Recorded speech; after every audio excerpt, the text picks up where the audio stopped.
I think I am streaming now. So yeah, I can hear myself on the other web browser.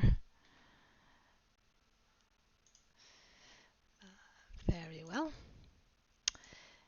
Um, okay, so um, I don't know if anyone is listening, but the point here is to make a record of this, as I promised on during the conference last weekend. I thought it was a good idea um, to videotape some um, live tutorials, I guess, as I do things. And it just so happens that I am in the process of setting up a new grid for a course that I teach next quarter.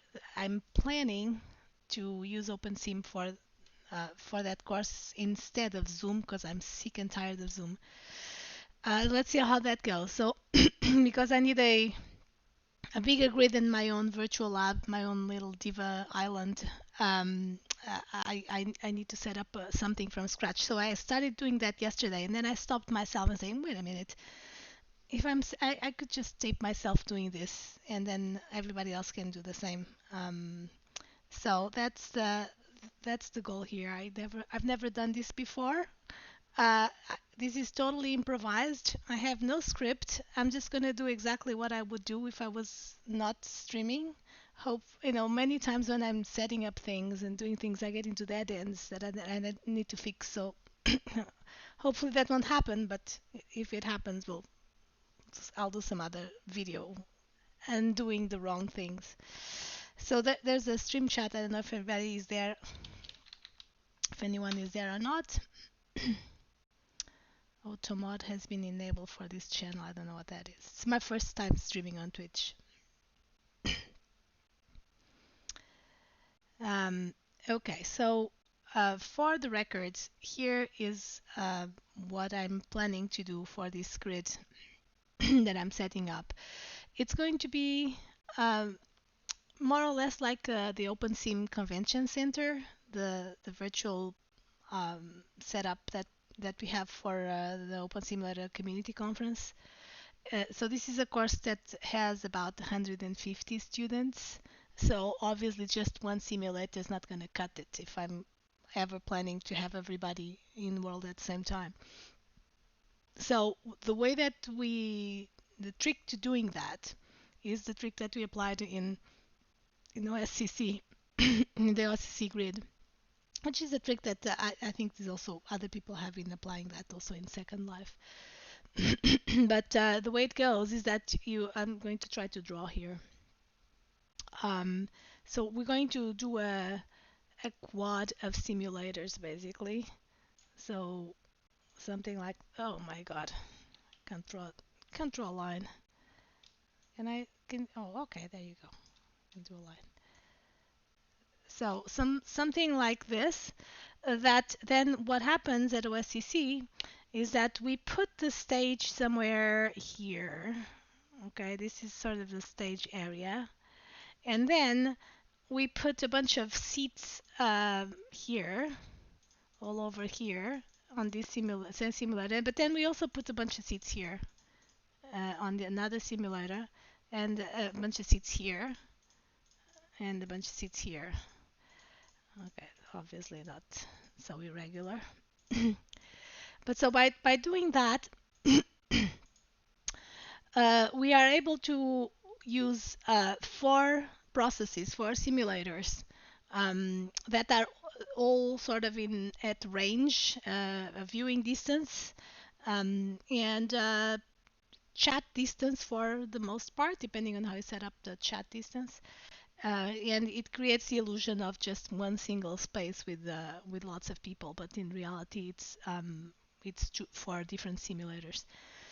And then what I'm going to do besides this setup for the lectures, I'm going to use the rest of the space to create, the lab space for the students. I haven't really thought about how to do that, but somewhere in here there's going to be lab space for the students to do their homeworks. I'm going to give a little parcel maybe or something I'm going to give to them that they have their own space with voice.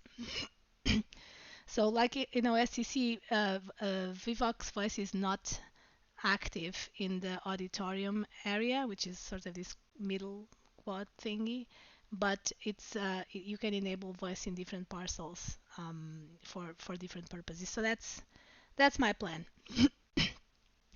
So in order to do this, I cannot just use my Diva distribution, because the Diva distribution is just a one single simulator, and the service is all packaged together in the same in the same process, and that doesn't scale more than about 40 people or so, 40, depending on how good of a machine is. But typically you can't fit a lot of people in one single simulator. There's a limit for how many people can fit. So because I'm going to have 150 or so, that's why I need the 4 simulators. So I need a grid. So I'm going to set up a grid. There are going to be 4 simulators. And as usual, a grid, besides the simulators, the simulator servers, it also has a bunch of services over here that are, the external services. Oh man, wait. There you go. Maybe I can put text. Okay. External services. Oh, wow. What a horrible font. Um, Can I decrease the size of this font? I'm doing a lot of things for the first time. Okay, fine, whatever. Um, oh, okay. How to move this? There you go. Okay, so there's the external services, and these are things like the login service, um, assorted things like the map service. I don't remember off the top of my head, but Hypergrid, the gatekeeper and the user agent service. So these are all external services. These are services that need to be exposed to the public internet for the grid to work. And then the other thing that I'm going to do is to package up a different uh, process, a different OpenSim service that is going to package up all of the so-called internal services. So these are going to be internal services. And these are things that, these are services that are necessary for the grid to work, but that they don't need to be exposed on the public internet. And they are only necessary for for the simulators, basically. These are services just for the simulators, and even the external services also use them too, but not the public internet. And so the reason why I'm dividing these things into these 2 types of services is that the internal services don't need to be exposed to the internet, so they shouldn't be exposed to the internet. So these guys are going to be all behind a um, firewall.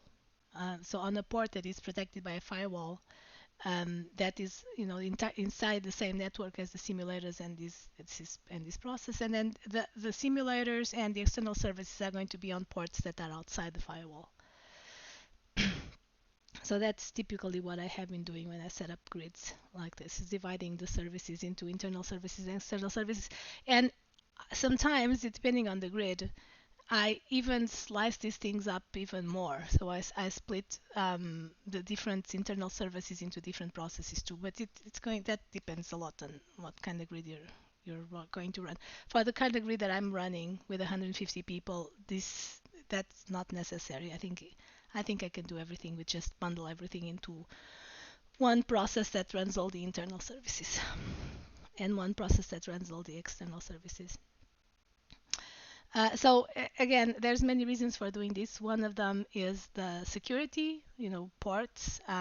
Another reason for doing this is that I'm going to apply certain mono add-ins, so the Diva stuff, extra add-ins from that I have, and those tend to apply differently to these different things. So there are some that go here that plug in into this process, the external services. Are some that plug in into the simulators, and so it's convenient to have these kinds of separations.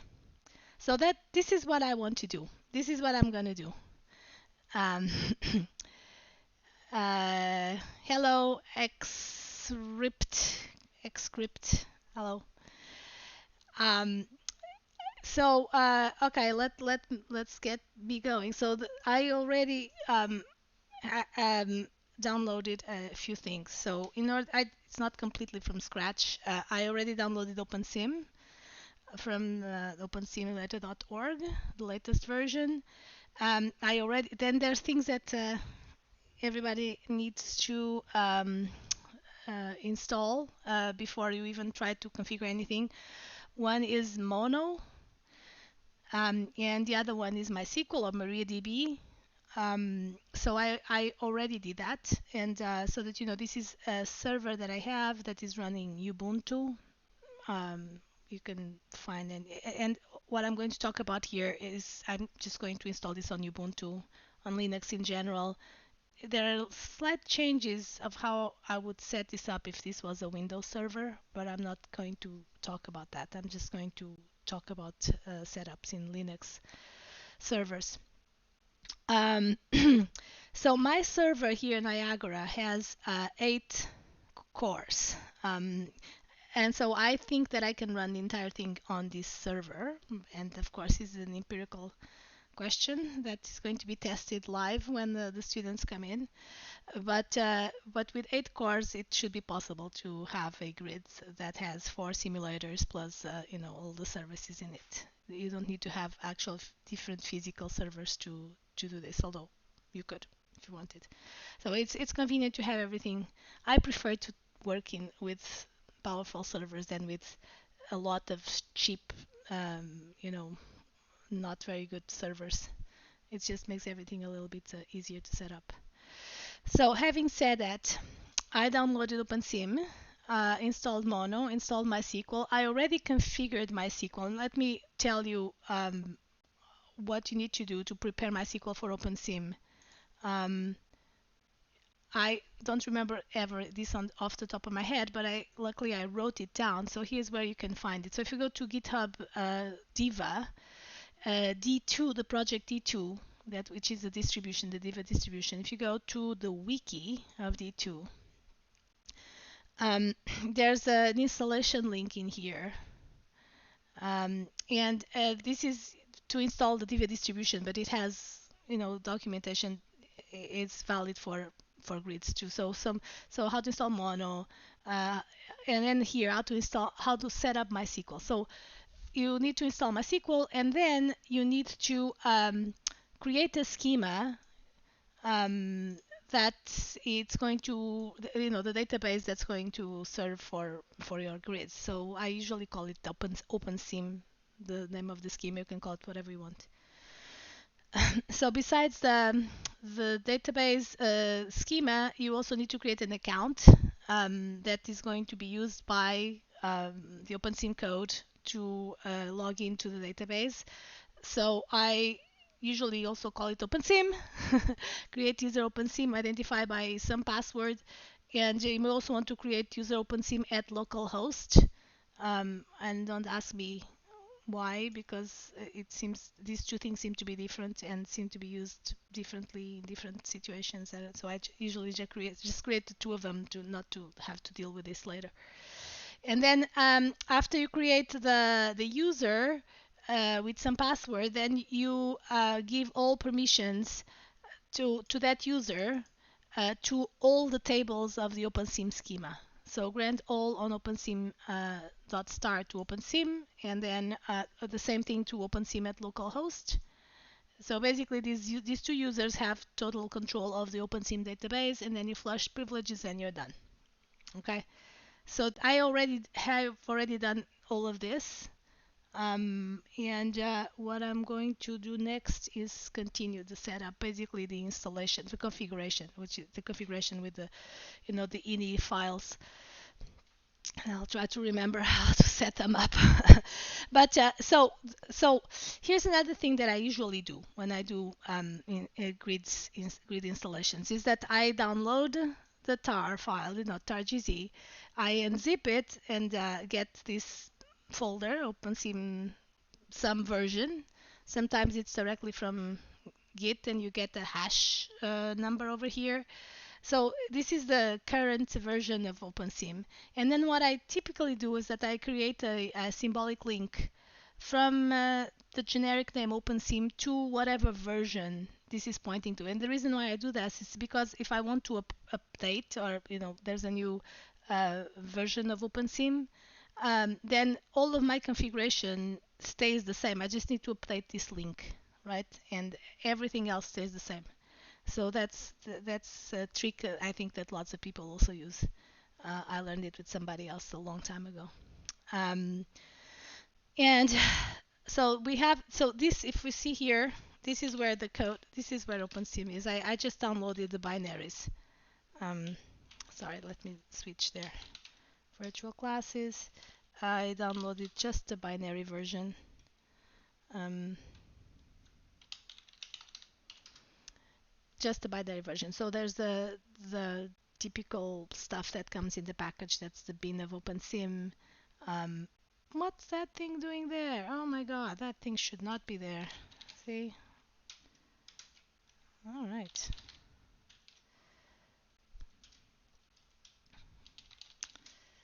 Okay.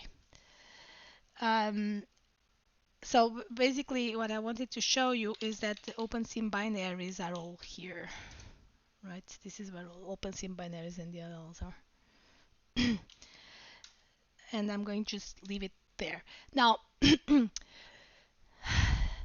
usually, the way that you unpackage these things is everything is in bin. So if you go here, even the inis um, are in here. So there's like the robust ini is here, the OpenSea mini is here. There's more inis inside. There's all sorts of things inside of here. So um, one thing that I've learned by trial and error and having to run like long-lived grids that go through many versions of OpenSim is to really separate all the configuration away from the bin folder of OpenSim. So I'm just using the bin folder of OpenSim as the where the binaries are, but all the configurations I'm just going to move them away from there. And because the configurations persist throughout many bin folders of OpenSim in many versions, and so it's better to separate them.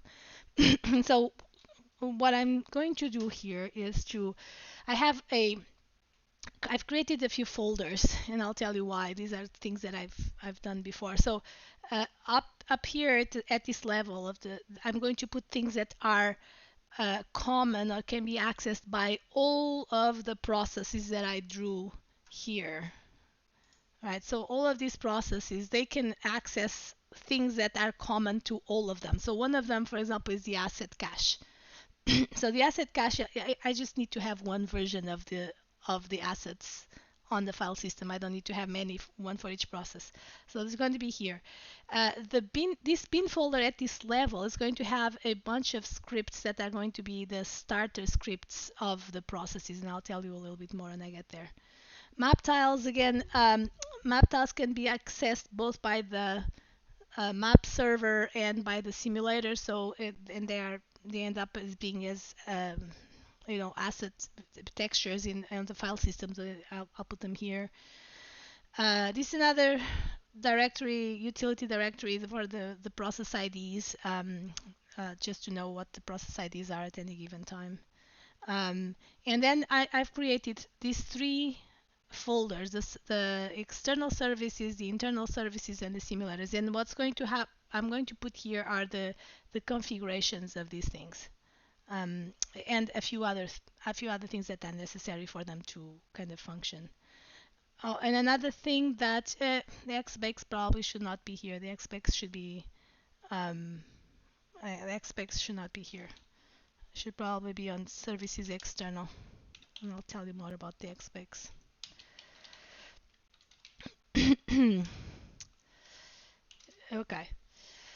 So, having said that, I think I'm going to start to configure the external services. So let me go to the external services. And what I'm going to do is to create a folder called configs.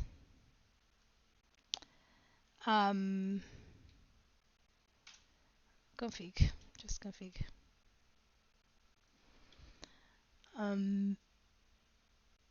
Should I even create? Not sure I need it. Yeah, maybe I need to create a config. Maybe not. You know what? I'm just gonna do it slightly different than I had been doing it before. I'll do one for sure that I will need is the mono add-ins. This is where the mono add-ins go when I install them.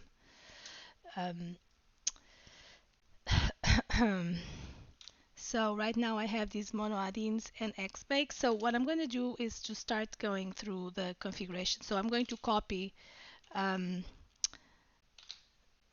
the robust. I'm going to do hg.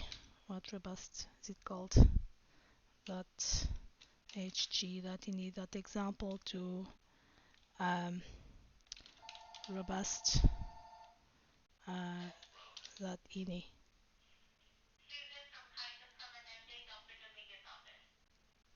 Oh man, hold on just a second. Somebody's calling me and I have to pick it up.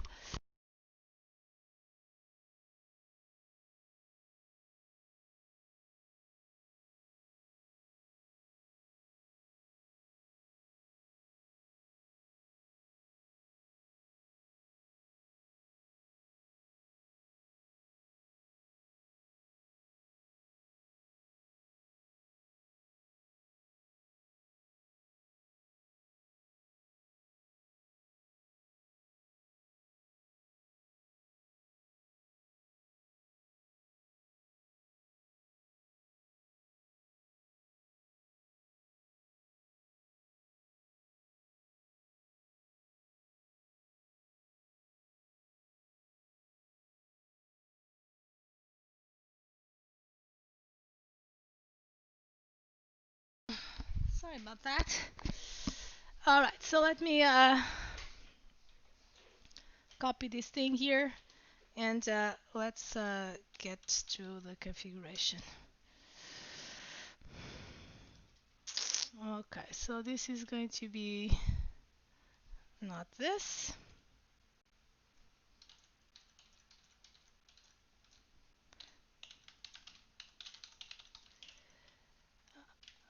The public port is going to be 8220. The private port, you know what? Because I'm really going to divide this. I don't want any private port in here. I'm going to even delete it because I don't want it here. Okay, let's see what's in the startup section. So this way I'm going to put the PID file.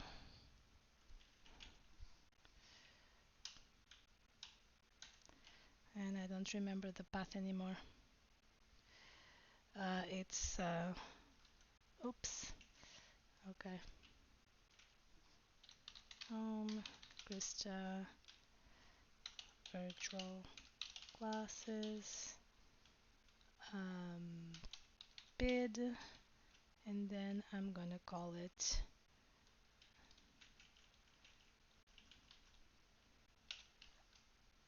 external. I think this is the right, let me just check if this is the right directory. Virtual classes, okay.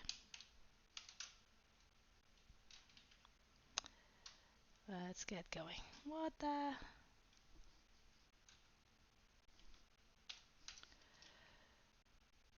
Okay.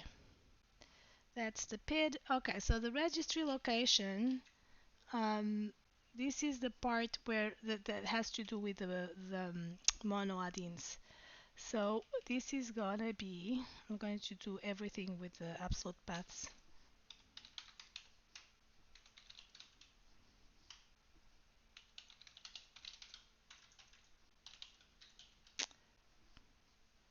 and it's called services ext mono add-ins.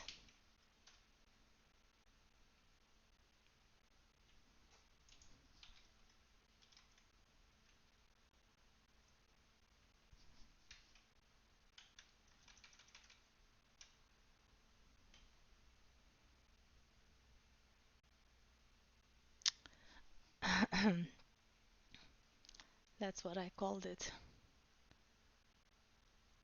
Actually, you know what? I should have called it differently because this is just not a good name for it.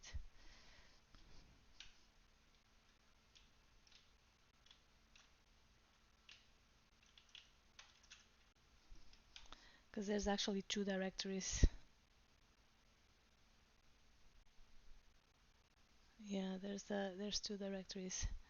There's the registry and the config for the ID. And so I'm just gonna do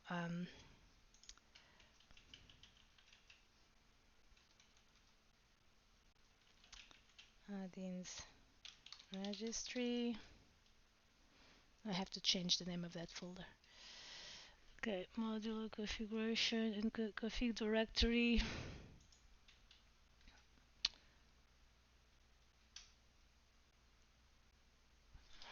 Hmm. I'm at the same time kind of cheating, looking at another grid that I have done before. Um,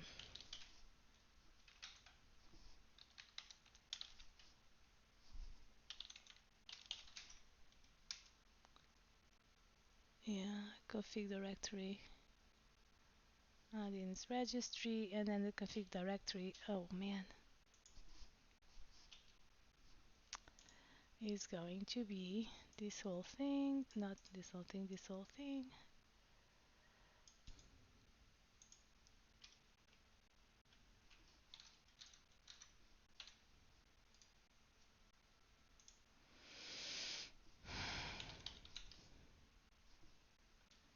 Okay.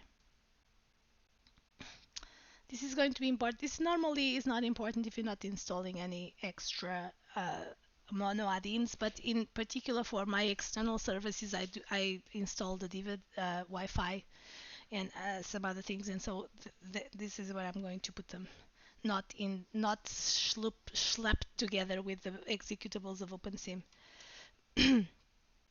All right, so console history enable. I know this probably should be called something robust ext console history. Suspect is it will end up in bin. Whatever this is. Peers SSL certificate validation. Okay, I don't know what this is. This is new stuff. We'll see if this gets in the way.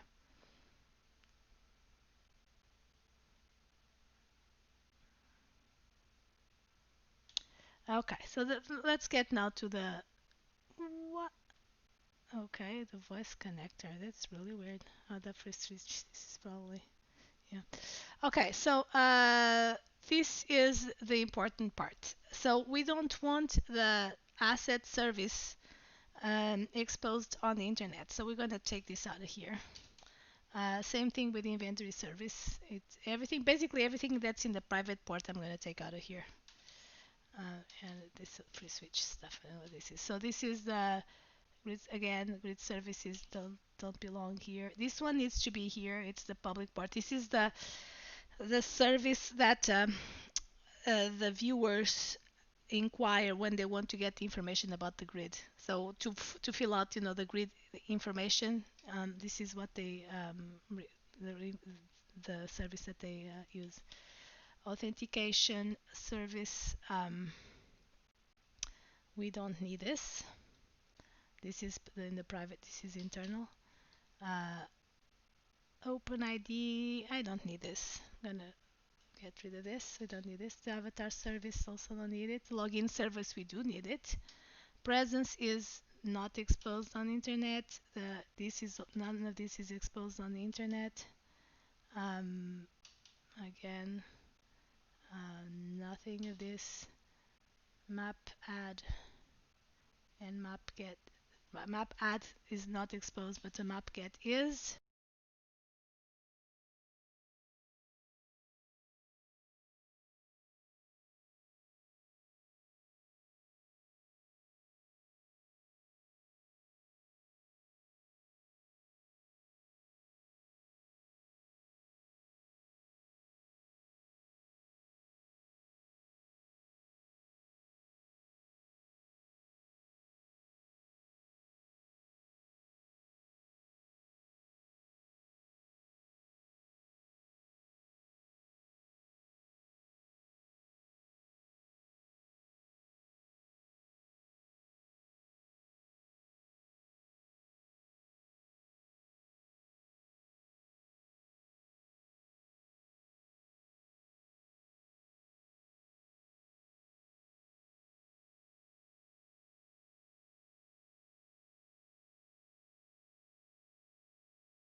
Okay, I think I'm back.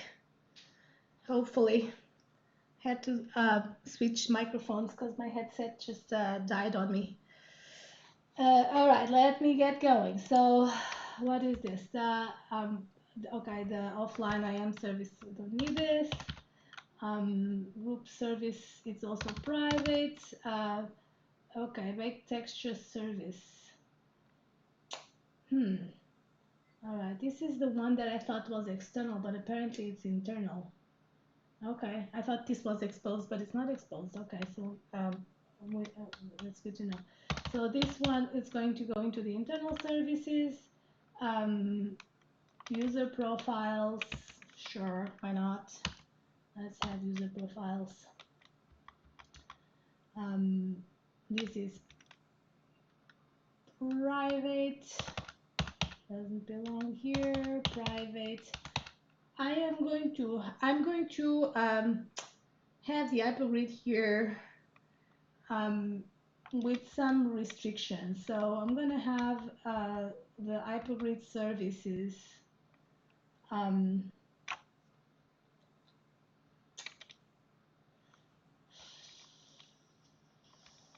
all of them, but I'm going to have some restrictions on who can use the hypergrid because this is an educational grid. Yeah, why not? Maybe I don't have groups. No, not hypergrid groups.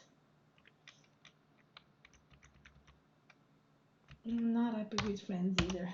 I don't want hypergrid friends. Just messages, inventory, and user agent. That's fine. Okay, so here we go. So the network. I don't know why is it going into the private port. No idea what this is, but this is definitely supposed to be the public port.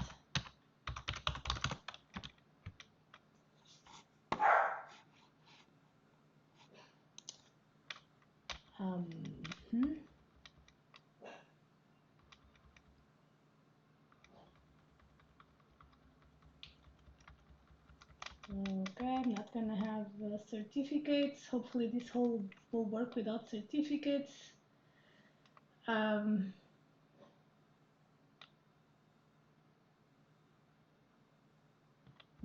I don't need this authorization either because my internal services are all going to be behind the firewall.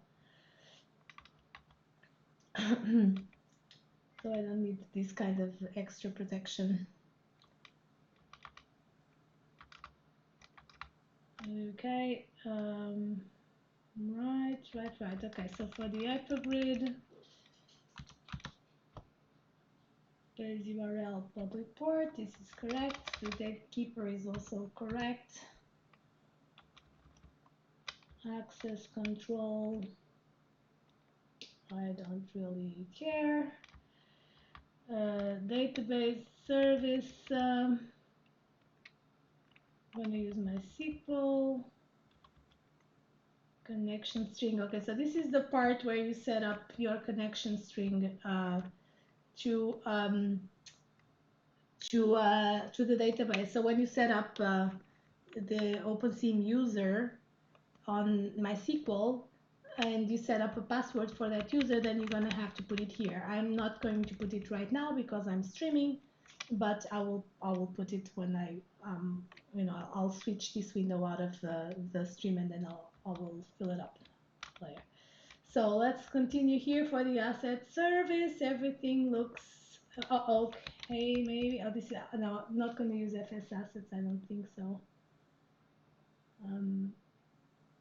So it's the regular asset service.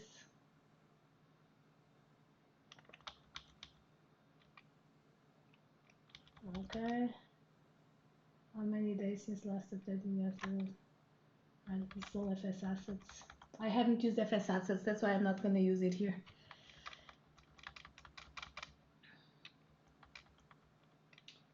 Okay, this all stays. Whatever. Inventory service is also good. Actually, yeah, these are all these sections might not be needed, except that they are a little because they are used by the login service. So remember, we removed a lot of these services. Right. So the inventory services are being served from a port that is being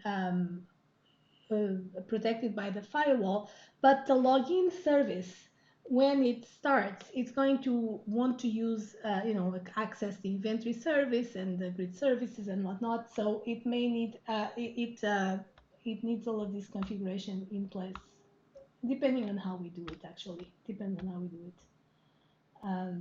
But you know what? Free switch. I don't want this stuff here. I'm not going to use free switch.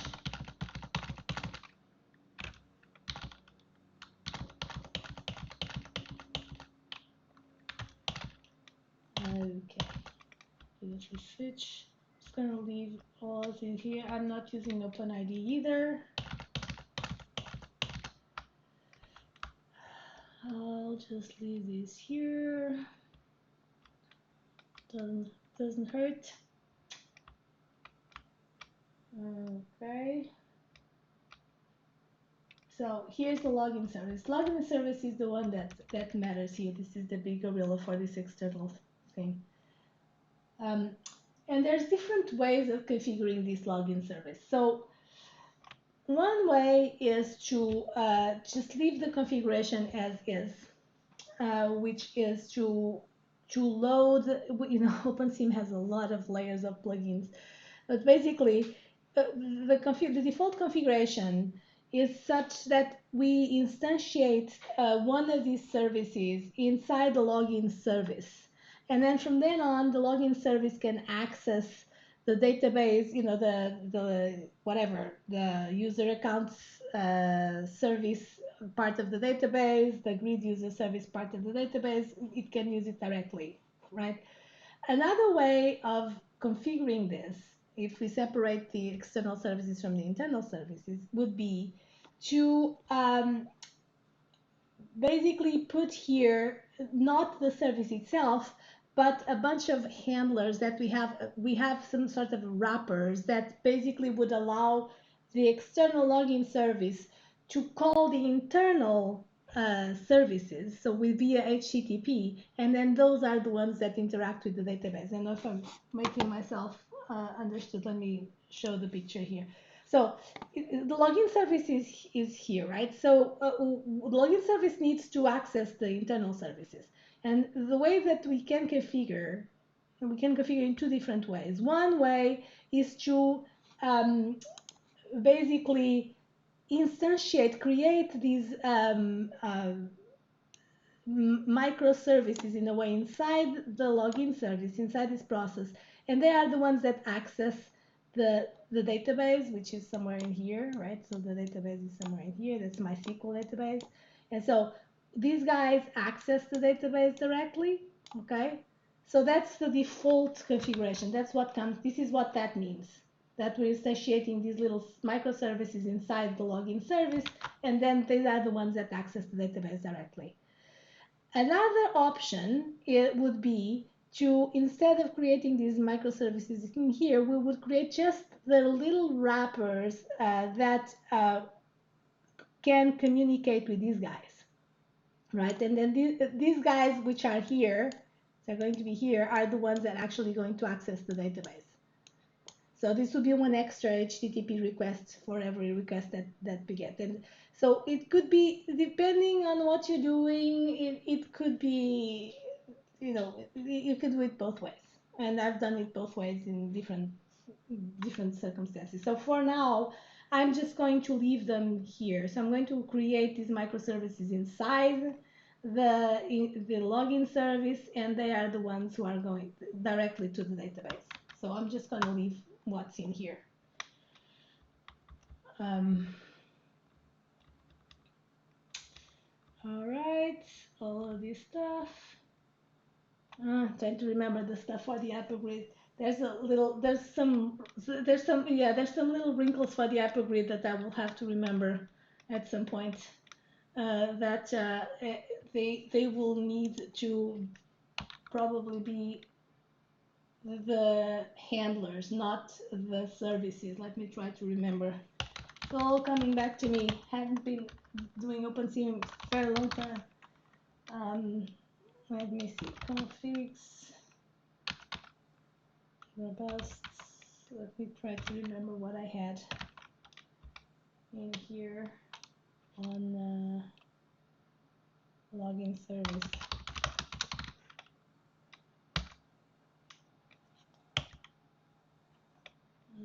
Okay.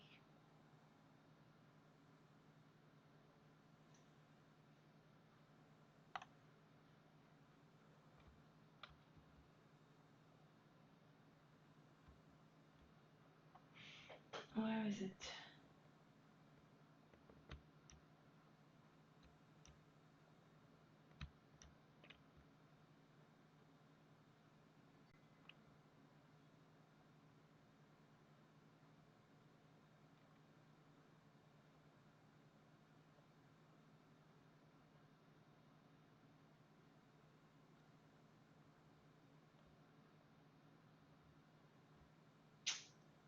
I don't remember anymore. See, this is the part that I should have prepared a little bit for this.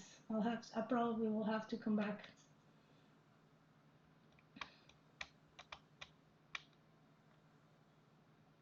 This looks very different from the previous configuration init files that I had.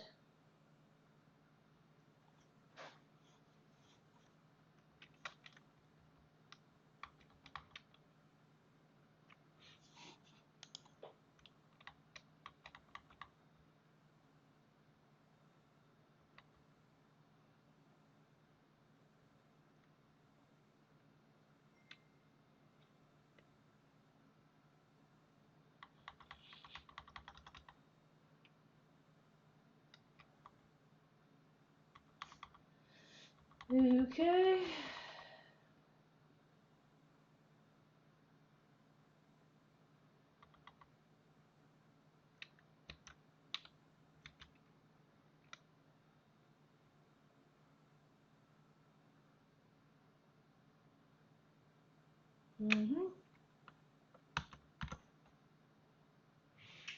This I had. You know, there used to be a section here called hypergrid, but I don't see it now.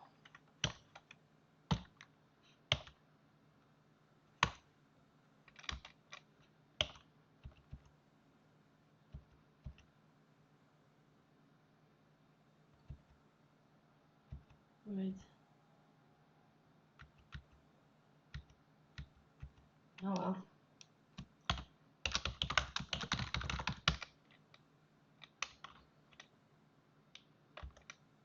What?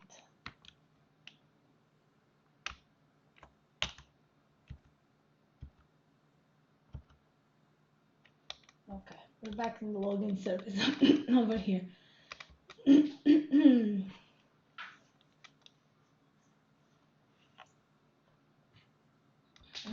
User agent service.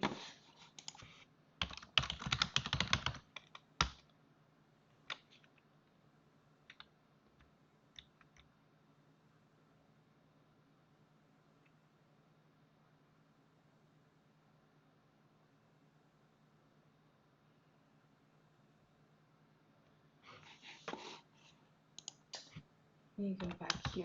See again what list of services I put here. Okay.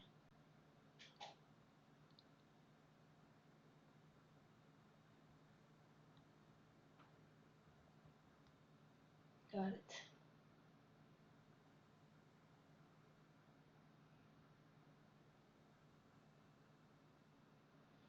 Okay. All right. Okay. I got it. I got it. I got it. So there's no problem. This is I know what was confusing me. So the way that sometimes I set this up, now I was confusing myself. So when I sometimes set this up is that I put the login service here, and then I put the hypergrid services on the side. Okay, so I put another one here that has all the hypergrid stuff. And this is some grid configurations that I've done before. And that you need to be a little bit careful because there's some things that actually go in memory in this service of the hypergrid. But that's not what I'm doing right now. So all the hypergrid services are bundled together with the login service, so there is no problem whatsoever. I can just keep everything as is. So let's go back to the login service. All right, so all of this stuff is good. Let me change the welcome message.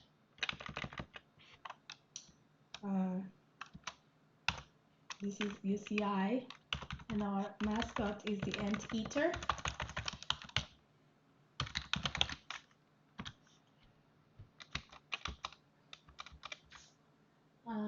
Okay, so good. I should probably put a search URL somewhere here. All good. This is all good.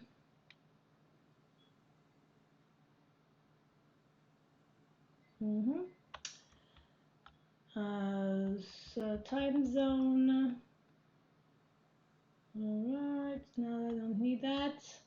Map image surface is good. Grid info service. Okay, this is the part where we need to put some things. Okay, the grid name is, in my case, it's going to be UCI ICS10, maybe.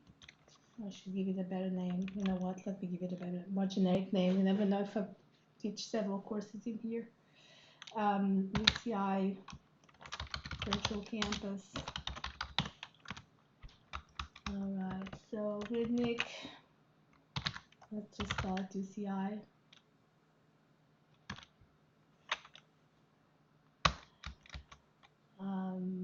Welcome. This doesn't really matter because, yeah, how did I have that set up? It's set up to point to the Wi-Fi stuff. I haven't installed the Wi-Fi stuff yet. Let me see how I have it here.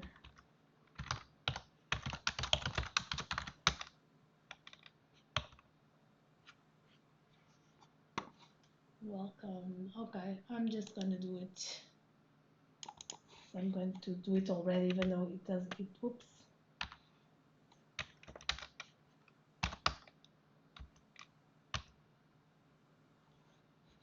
It is going to be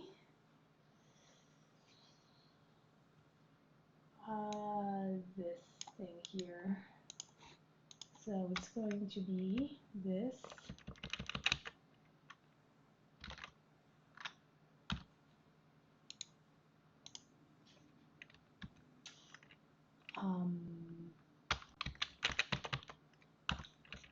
And I don't know what this is. About, do I have it about? Oh, the economy. No. Okay, the register I actually do have. Wi-Fi has one. So register is going to be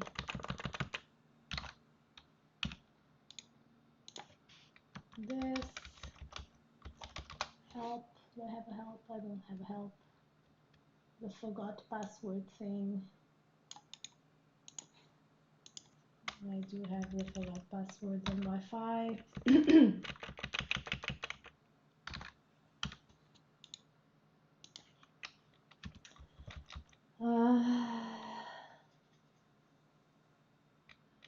World gatekeeper. I actually don't know if this ever gets to the viewer. I hope it does. I don't know if they use it though. Okay. Moving on. Gatekeeper service is always good. This is where I'm going to be a little restrictive because I'm going to say that I'm going to allow visitors, but I'm going to disallow foreign visitors. So I'm going to say false, but I'm going to make an exception to my virtual VLab thing, my other grid that you see, which is null.sccivu 9000. This can be a list of the friendly grids.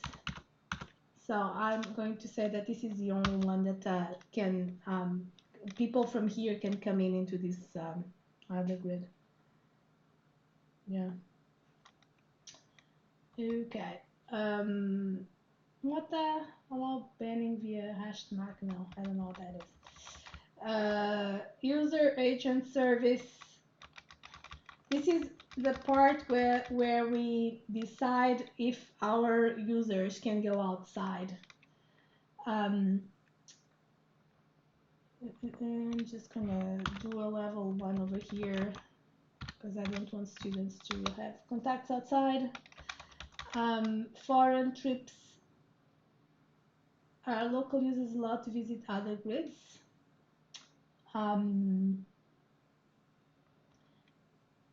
So not the students. So I'm just gonna say exactly that thing that is there. You know what? Just gonna say exactly what that thing is there. So 0 is false and 200 is true.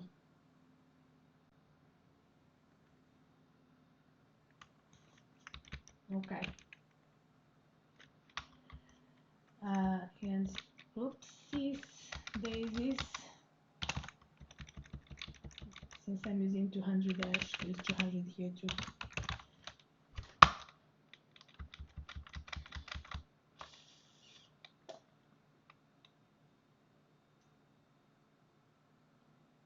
Okay, so make exceptions.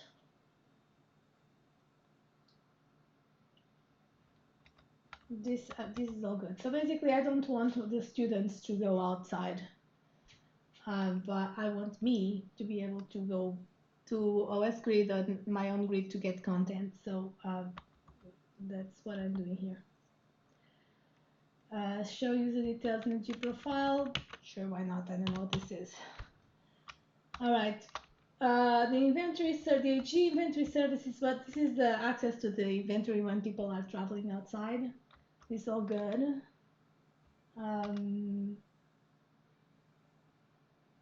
Yeah.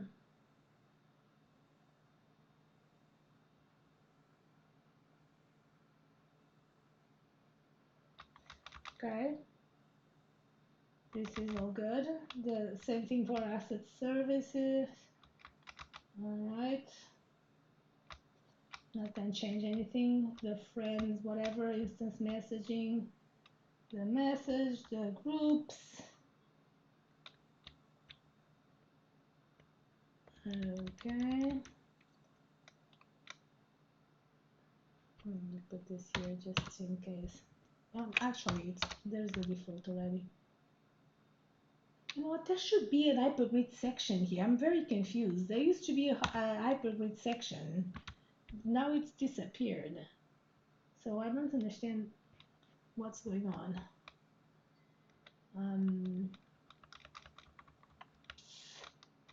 User profile service.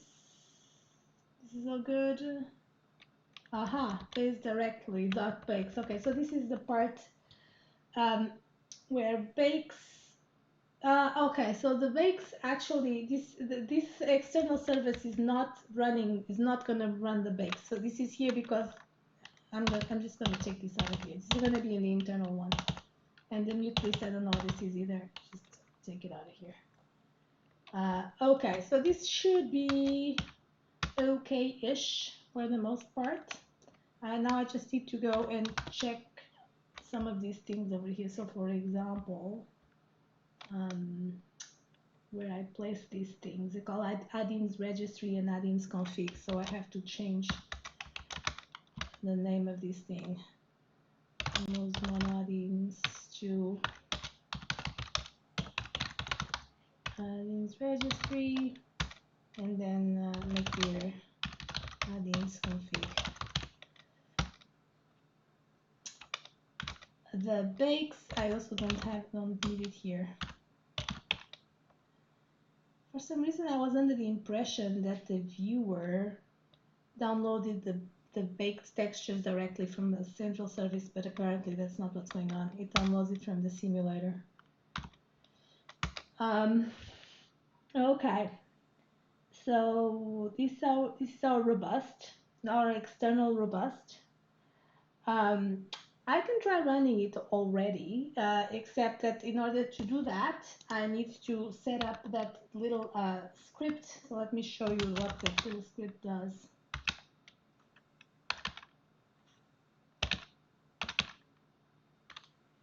So, 1 second.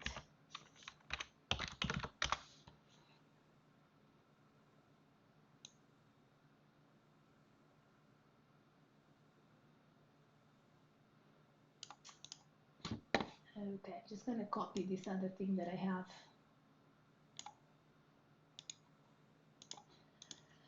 Okay, so let me go back one level, and in this bin, I'm going to create a file called external.shell, and then we paste it, change it. So this is Krista, and this is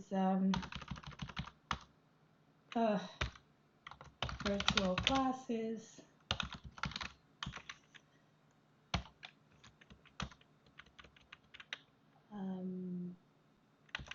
Services. This is OpenSim bin. So I'm changing to all the binaries of OpenSim, and then central services. I'm just gonna go central services external. I run mono as a mono as a server. Why is this doing this? Okay, you know what, it's doing that.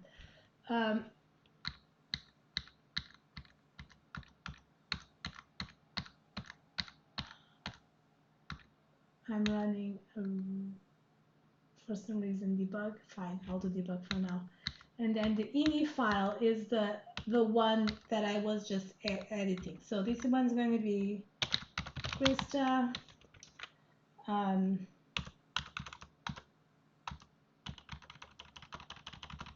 me take all of this stuff. I don't remember what I call it anymore. It's amazing how bad of a memory I have. So it's going to be virtual classes. Hello.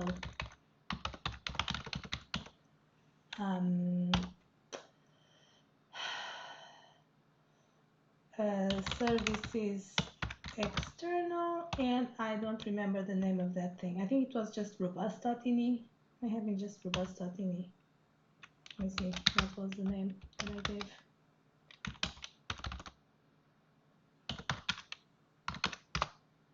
Yeah, it's just robust.ini. All right.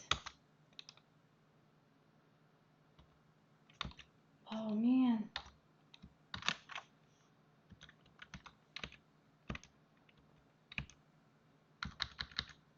Okay.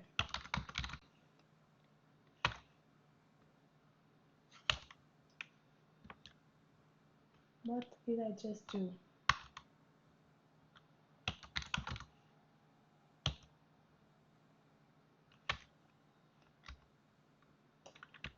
Okay. So service is external, and this is called robust.ini. And the prompt's going to read central external. Okay. So this should be good. I just need to put the password of the database of that file. And in order to do that, let me just move this.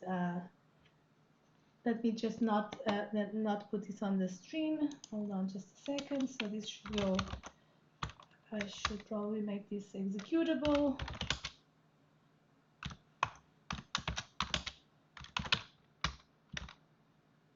All right.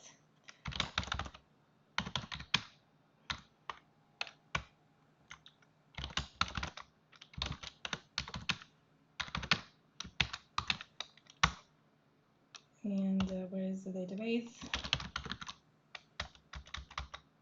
Here it is. The user was OpenSim. The database is OpenSim. Let me now, okay, 1 second. Doesn't really matter because this is all inside the firewall anyway. It's all, the database can only be accessed by localhost. So what is it? So if I flash this password, it's not a big deal because it can only be accessed through localhost.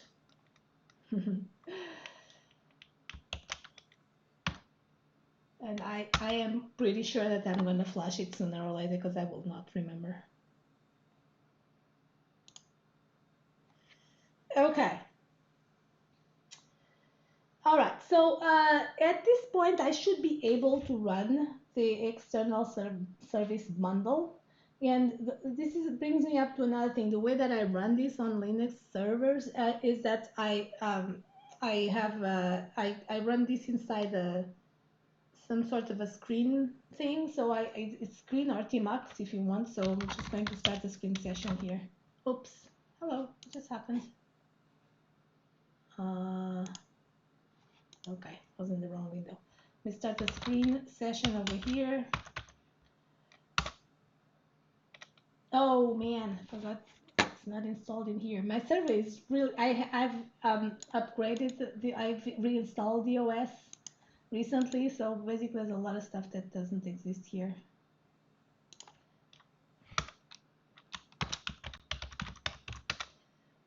Here we go.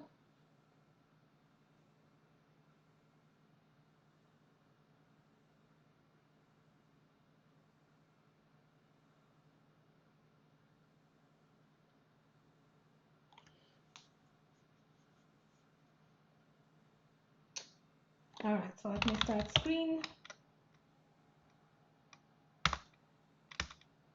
So now I go to bin on this particular page of the screen, and I should be able to run this thing. Chan, chan, chan, chan. So let's see what happens when I do this. It's gonna crash for sure. That's right. Okay. There's extra stuff that I typed on that config file. So where is it?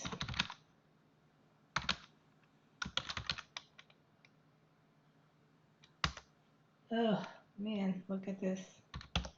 Right there. The first line.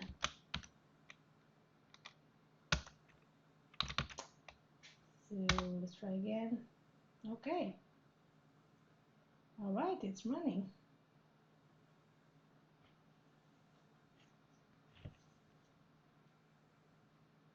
Okay, and it didn't error out on accessing the database. That's a good thing. That's very often the first time that I set this up, there's something wrong on the database. Oh, there you go. There's something wrong on the database. There was an error flashed over there. Can I go back, please? No, I have to see the log. Hopefully it's in the log. So let me get out of the screen session. I think the log should be somewhere in here. What was it called? Robust. No, it's not this one. I don't remember what it's called anymore. Oh my god, so bad. Um, the log is called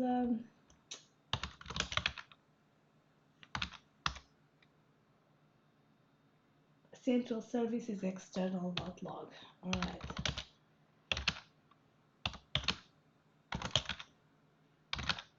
No, where is it? Where did it go? I thought it was here.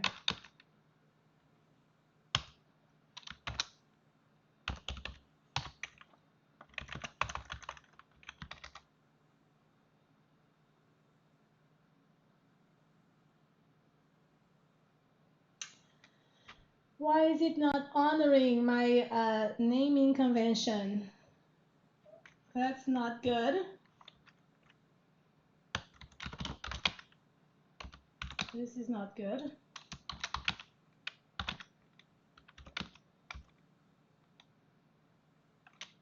Okay. Maybe this changed from under me. So what was the problem here? So command or specified key was too long. Max key length is okay. What the hell is going on? Create stable grid user.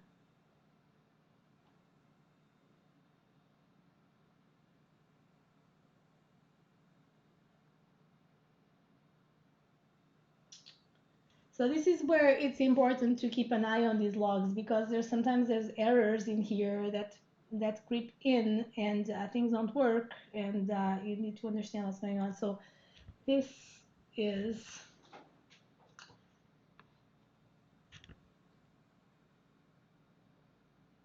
key length is 767 bytes in SQL. I don't know what this is, but I'm gonna have to Google it up.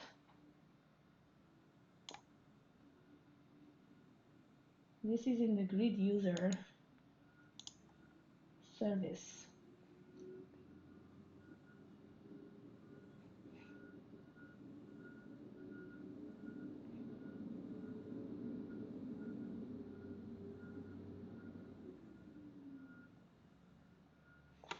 All right, let's see what Google has to tell me about this.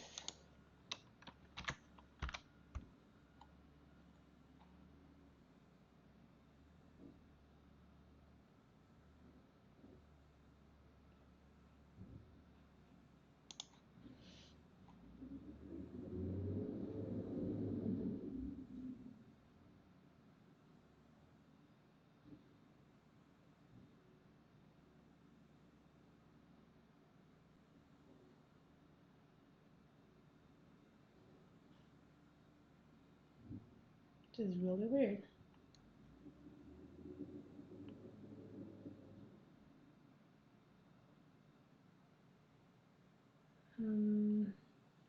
Big char varchar field. Have to divide the maximum.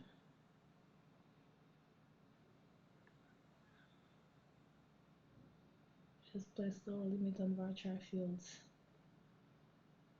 So set of the column rather than the entire amount.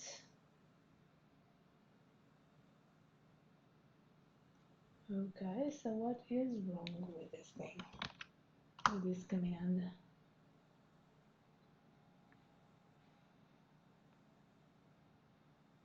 Varchar 255.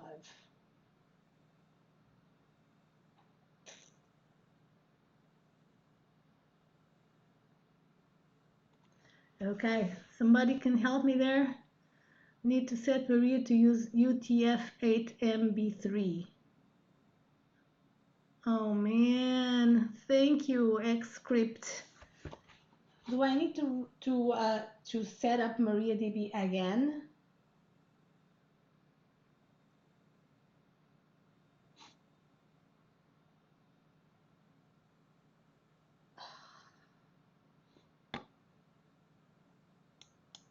Yeah. Oh my God. Oh my freaking God. Okay. All right. So here's what I'm going to do. I'm going to continue. Yeah. Okay. This is a pain in the neck.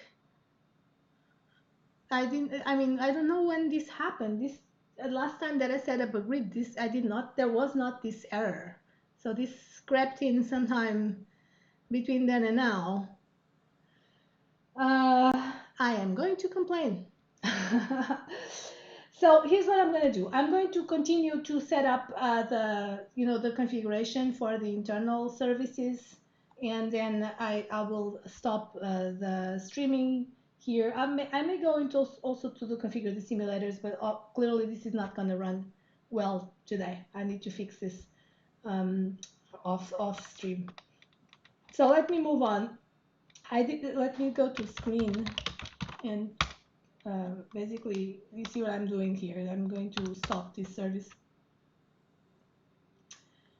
Um, Detach. So I'm going to do the same thing again. So I'm going to go into the internal services and remind myself how I did the external ones. Good. So I'm going to do the same kind of thing. So add-ins config, add-ins registry, and I'm going to copy OpenSim robust um,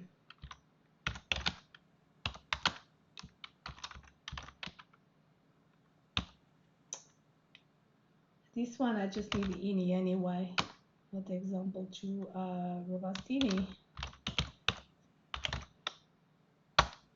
And here we go again.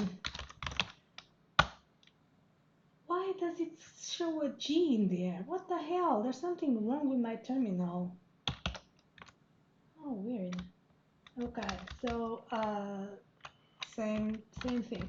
By the way, when I run like large grids that are long-lived, I usually I have a bunch of scripts that I can that I wrote, shell scripts that automate a lot of this stuff, right? So what I'm doing is it's a one-off, it's a grid that I'm going to set up once. I'm not going to replicate it many times. It's just this one. So I'm doing everything by hand. But if you are in a situation that you think you're going to have to repeat this over and over again, you might as well script a lot of this stuff. And I did that for some of the grids that I was involved with. But this one is just a one-off, so I'm not going to script anything. Just going to do manual and repeat 3 times or so.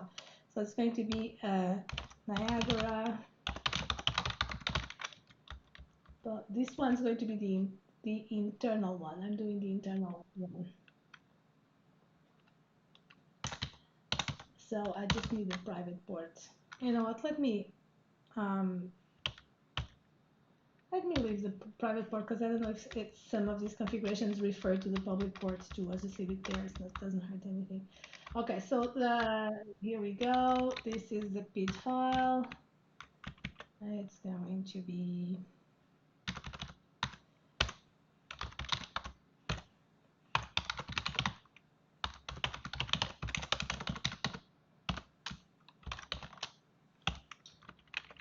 robust internal, and I'm just taking the same thing out of here.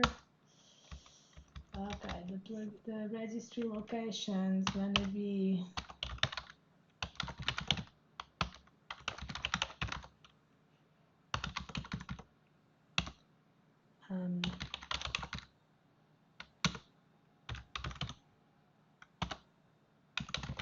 against registry, and the config directory is going to be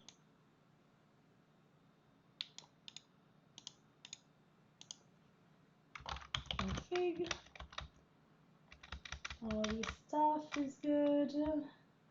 Okay, so now the service list. I'm just going to leave the private ones and get rid of the public ones.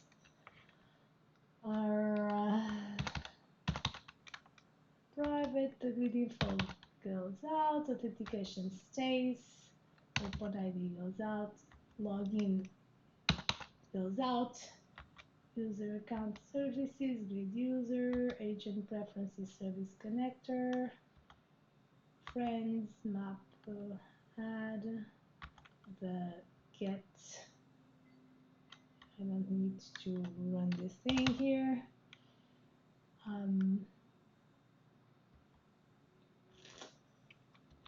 Offline, sure, why not? Groups, yes. Bake textures, yes. I do want to provide caching.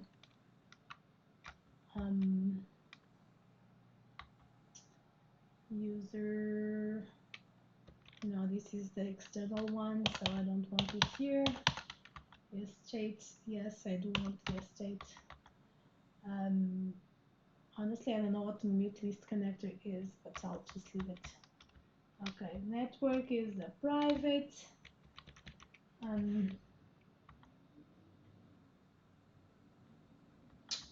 Okay, I think that this matters. Access control does matter. Database, MySQL, I will set it up.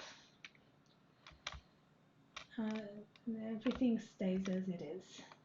There's stuff in here that can be deleted, but it doesn't hurt if it's here. So the asset service configuration things definitely gonna be here.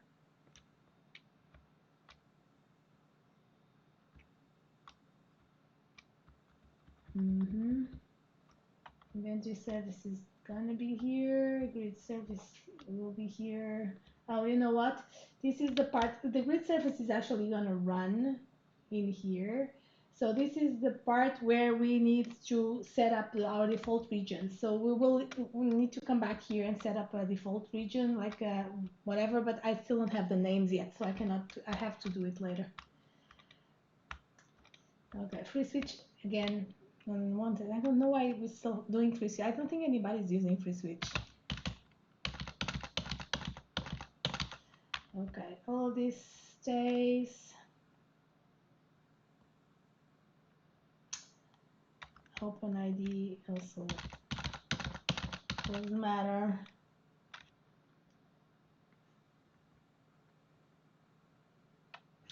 Okay.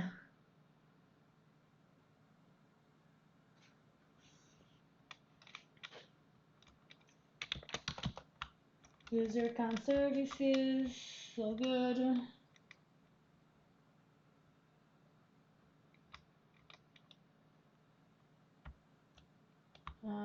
Review service.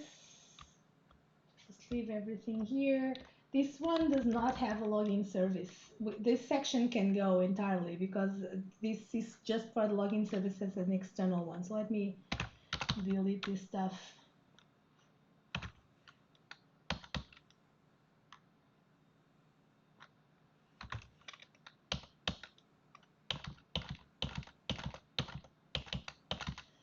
All right, that's all good. Grid info service. Again, all of this stuff does not need to be here because this is for the external one.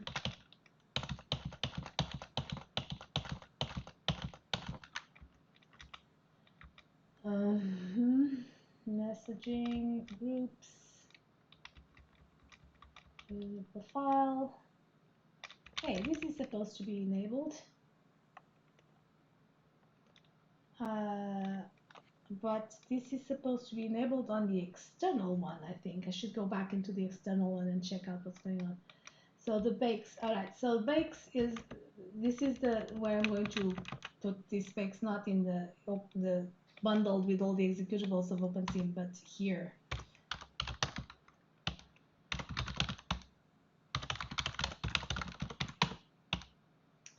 Is it called services int / bakes.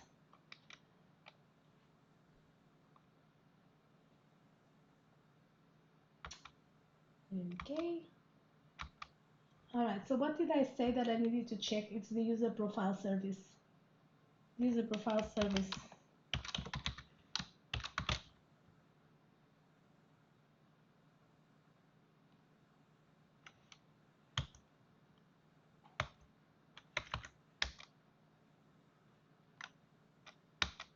the only thing that it has, huh? Should probably be. We go check what I have there on services next.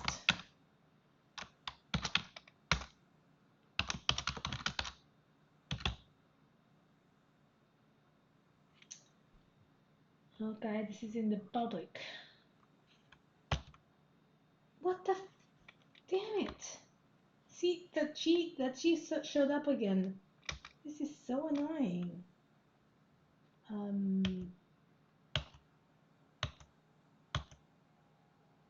User profile service should be enabled. I don't know what it's supposed.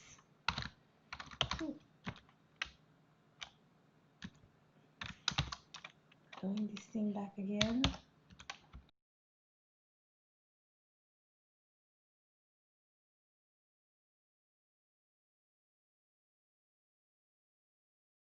And then what's missing now is setting up the configurations for the simulators. Okay, so I'm going to have 4 simulators.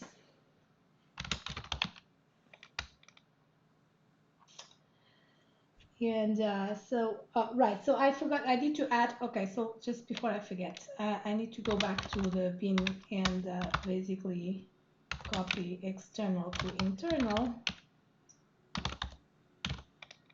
And then look at what happens. Why does it put a G in there? What the heck? Okay, so then what we do here, central services internal. That's going to be, it's supposed to be the log.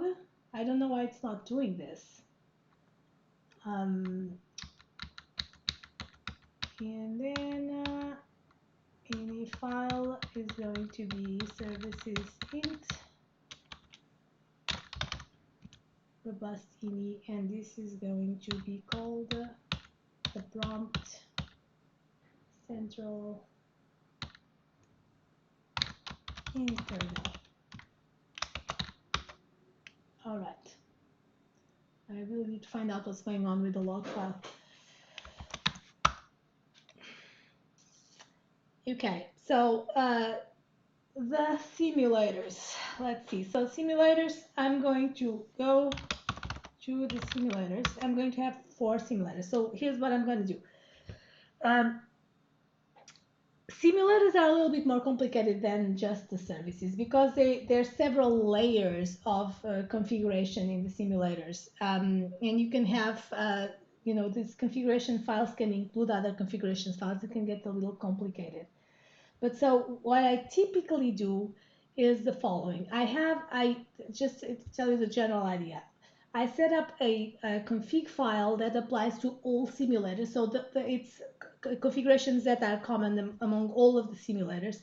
And then I set up just for each of the simulators, there's one file that is going to be, there's some certain configuration variables that are going to be different. So for example, the ports. The ports are all going to be different for different simulators. The regions are also going to be different. So what I do is I have just one file that is common, and then the last I copy that file all over all the simulators, and then I add a what's different at the end. You're going to see what I mean. It's better to show you than trying to. But so the simulators are slightly different. So I'm going to actually make folders here: sim1, sim2, sim3, and sim4. And let me start then with sim1. So I'm going to copy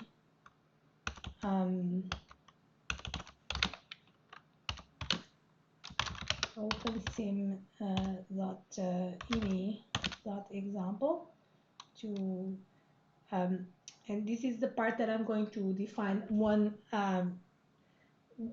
a file that's going to have all of the common configurations. So I'm going to call it common.ini.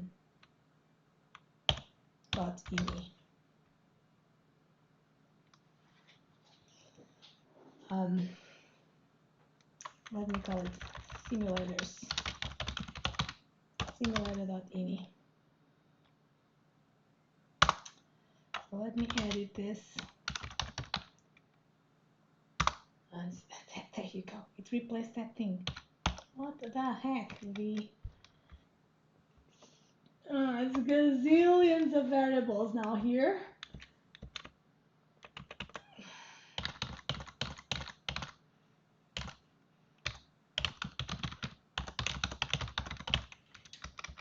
Okay.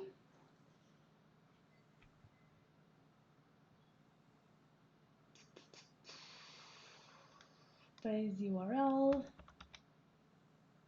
If you run the grid, several services should not be available to all. Okay, there's the public port, the private URL, the private port.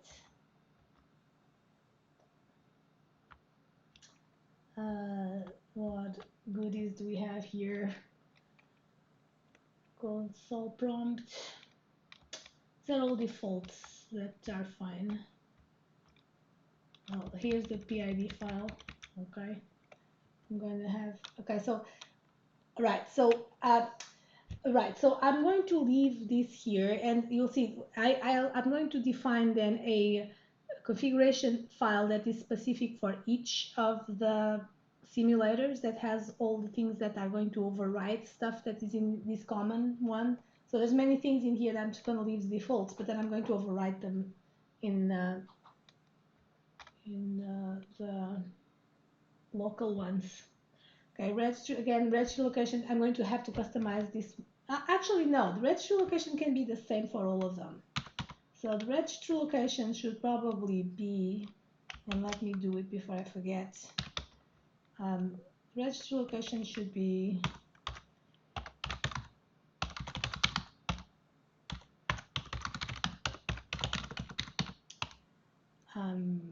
simulators add-ins registry. Okay, and the config should be here.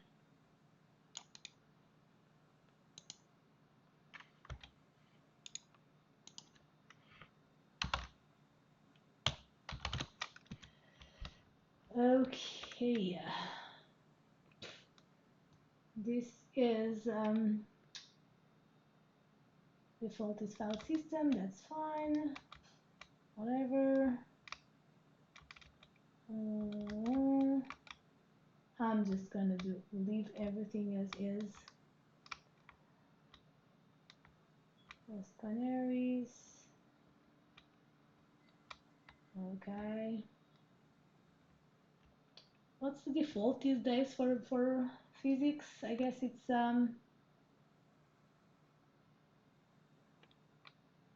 bullet sim. Bullet sim is still the default, huh? Okay.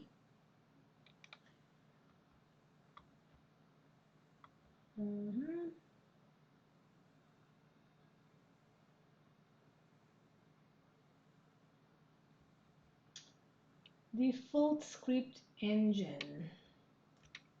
I guess X engine is still the default, huh? X engine, I don't know how much better Y engine is. I'll leave it as X engine. There's no proxy.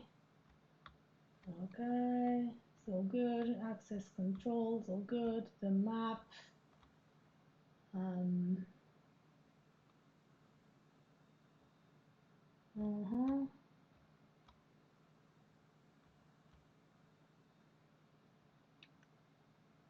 Okay. Permissions.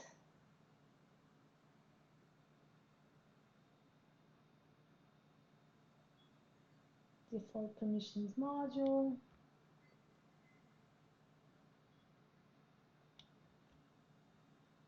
Okay, I'm just going to leave everything as is.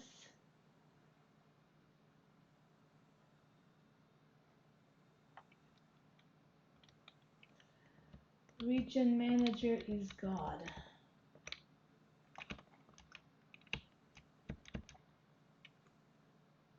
Yeah, I really think, yeah, and the region owner is also God. Yeah. Okay, estates, default estate name. You know what? I'm just gonna call it something else. PCI.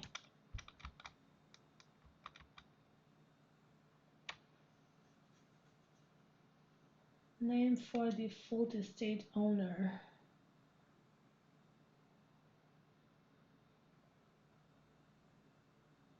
Well, this is a new one. I hadn't seen this one before. Um,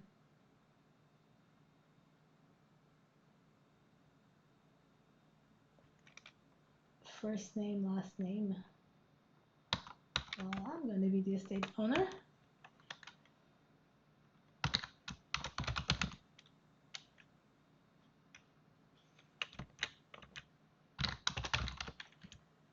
Okay.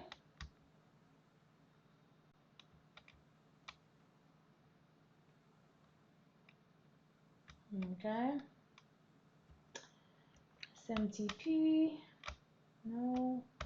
Network. What we have on the network? Yes. This is going to be overridden on the local files. And that's fine. All good.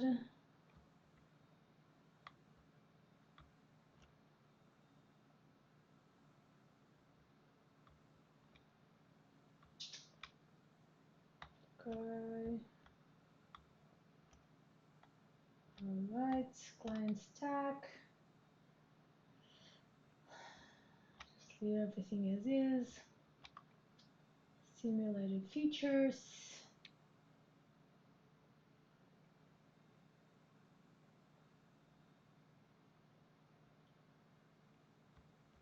Okay, just leave it. The chat. I may, yeah, I may change this later on. 20 meters seems a little too,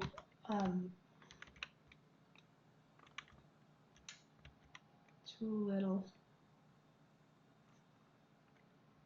Maybe, I don't know.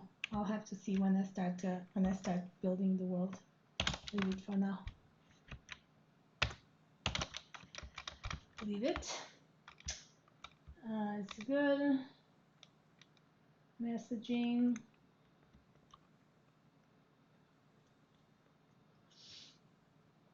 Offline message module v2. That's the default. That's good.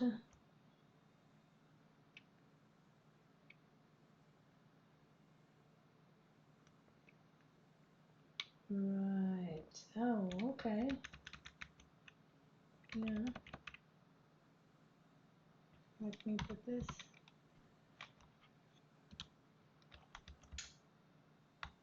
Storage provider. Yes, standalones. Bullet SIM. Remote admin. I'm actually not enabling remote admin. The wind. Light share. Materials. Data snapshot. Doing it. Economy, Y engine, X engine. Okay, so the X engine, I will probably at some point need to come back to the configurations of X engine and really thread this line by line, but I don't have time right now. So let me just move along. Okay. Free switch. Again, we're not using free switch. I need to put the Vivox stuff in here. Groups, I'm going to enable groups.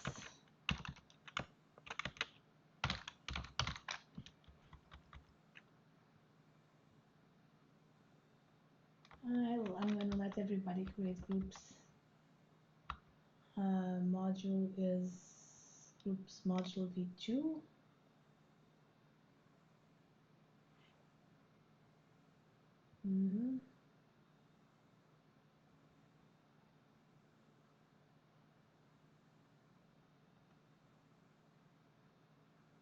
Okay, so I want to use this one, the V2 one. Group module V2. Okay.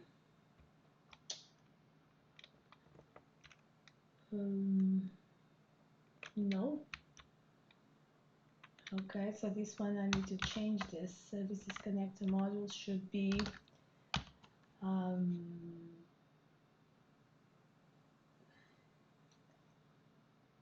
standalone gridded sim should be this one.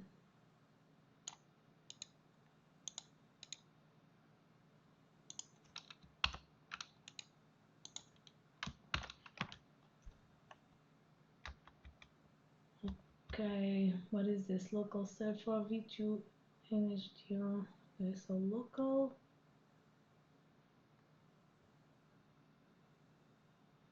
Okay.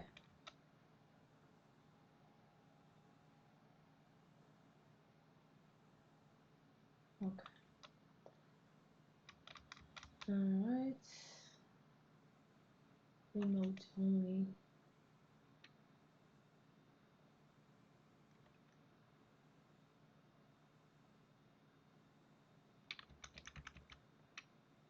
I don't remember what this is. Secret key.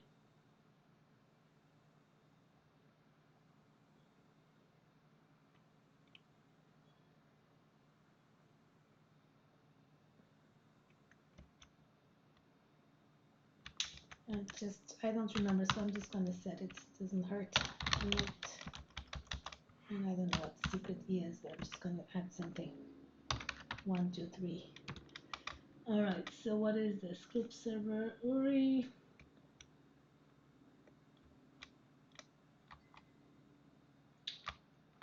URI.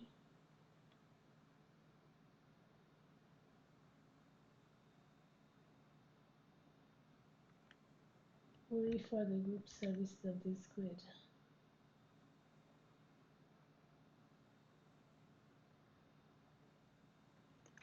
Okay, so this should be this thing here.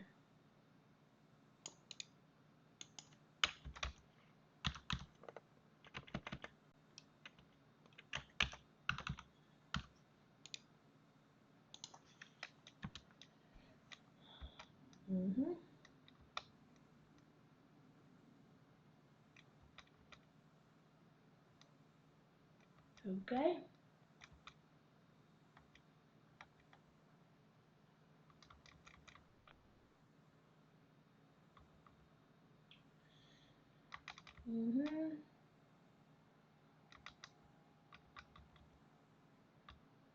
All right, this is all good. NPCs.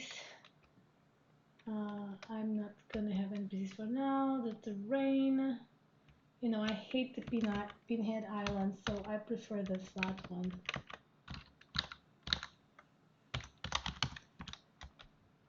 Flat. Show parcel bin lines. User profiles.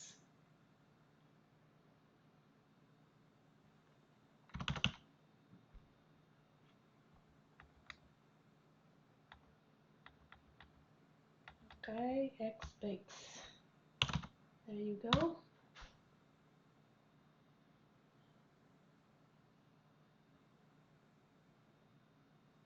Guys, this one is the one that has the cache, the grid-wide cache that contacts the Xbase service. Okay.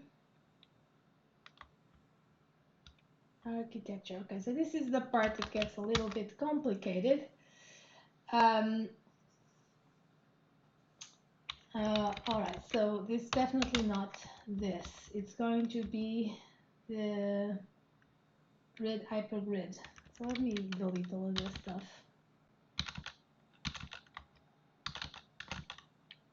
It's going to be this. Let me see how I had it.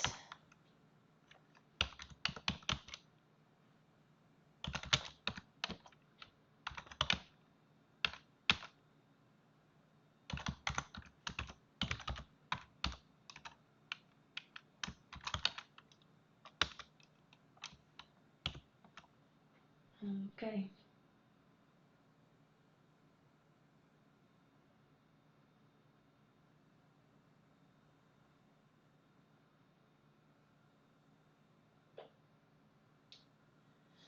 Yes, multi-level of configurations. Yeah, a multi-level of configuration files all over the place. This is kind of okay for presenting this, but typically what I do when I run grids is that I just flatten this whole thing out into one file because it's kind of difficult to have multiple files. And this one is okay. I'm gonna leave it there.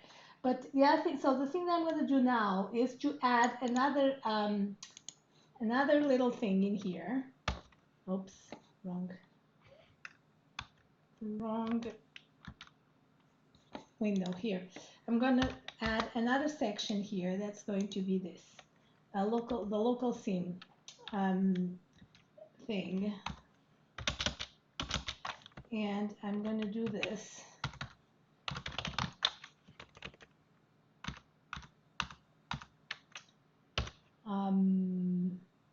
All right, so virtual classes. This is what I was trying to explain before. Simulators, sim1. And then I'm going to have a file here called local sim, that this is going to be where the particular configuration variables for the simulator one are going to be. So things like the ports, for example, or the PID or things like that. So those are all going to be here on the local sim.ini, and it's the last thing that we include. Okay, so what did I miss? I think I missed maybe the database.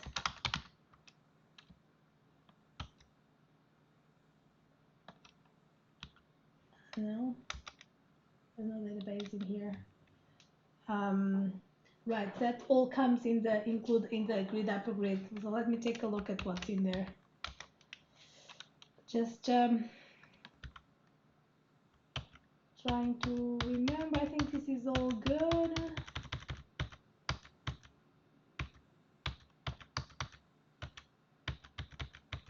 Going back upwards.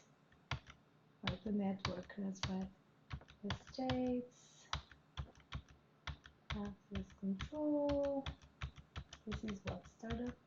What is this? The startup. Yeah.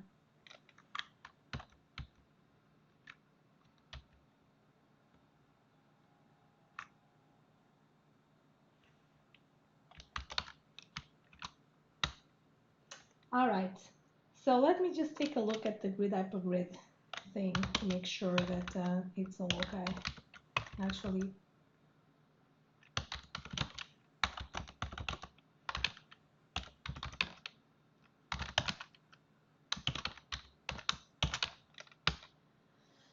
so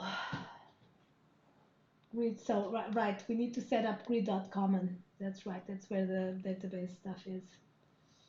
So it's all good. So what I need to configure is grid.com, gridcommon.ini, and I'm going to copy this,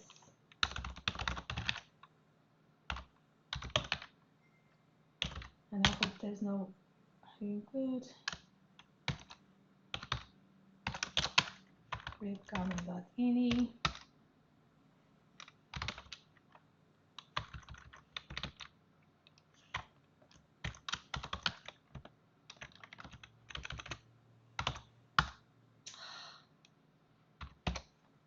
Okay, so let's see.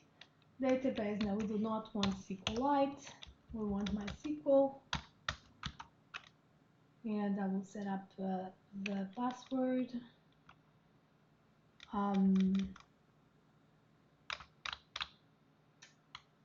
Now we want to use the state service that's in one of the internal services, so let's leave this uncommon. Okay, this is all other different databases. So okay, so here's the hypergrid section. That's what I remembered.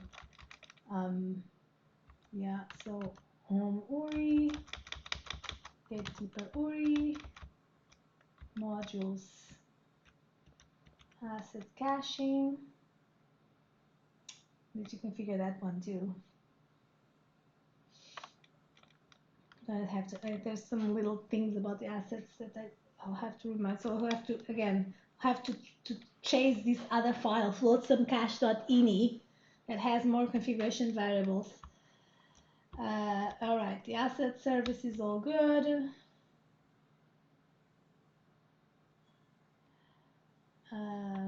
Inventory service, it's all good. Grid info, grid service, okay. Straight, yeah, okay. Messaging, all right. Avatar, agents, users, all good. Okay.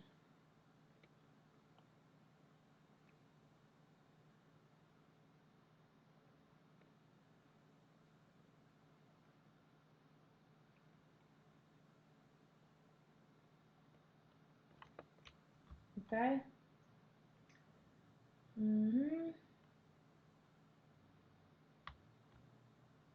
Okay, this is all good. All good, all good. We don't need Siemens grid. All right, this is all good. Now let me take a look at the Siemens float sum cache.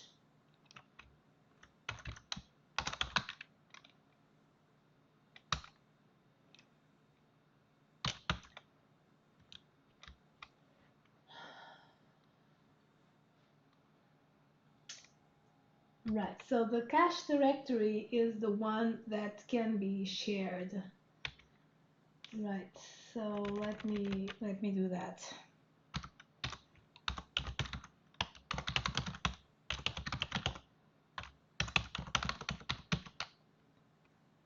Asset cache.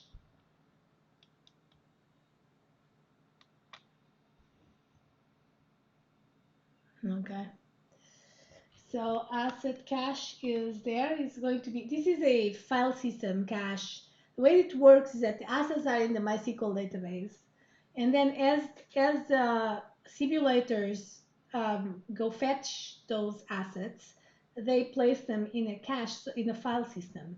In this case, it's all in the same machine anyway, but it's in the file system. We don't need to go back to the database. So, and this, and that's what they send when the viewers request. So when the viewers request these assets, they get it from this cache when it's already there, the file system cache.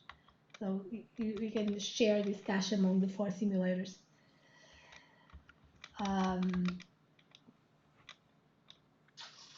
Okay.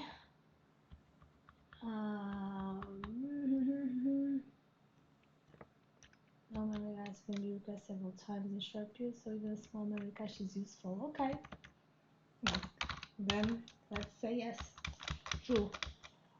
Update file time on cache hit.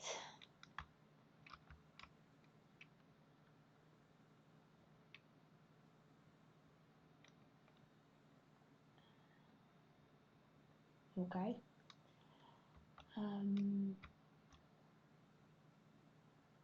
I don't know what this is. Set to false for no file cache. No, we want file cache. How long in hours to keep the assets cached in memory? 1 minute. That's such an odd number. Okay, file cache timeout. How long in hours to keep assets cached on disk? Specify 0. Yeah, I want 0. I want no expiration on the file system. How often should the disk be checked for expired files?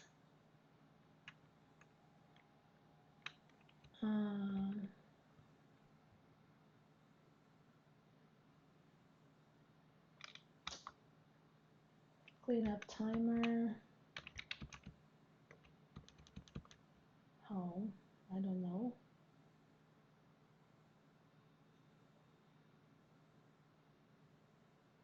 Maybe 24 every day, maybe. 24 hours. Cache directories. All right, it's all good. Whew. So the final thing that I'm going to have to do now is this local.ini file that is going to have the very last few configuration variables that are specific. Oh yeah, so Xscript is saying leave that expire off. Let's go back to that thing.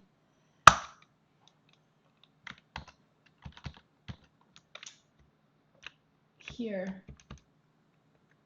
Which one was it? Which one was it? Expire off. Which one was the expire?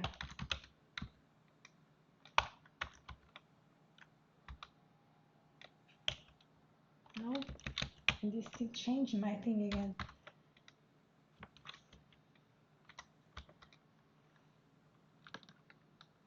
All right, so Xscript is saying that I should leave the expire off.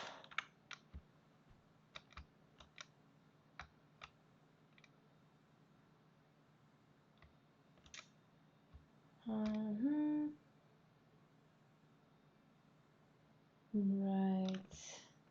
The cache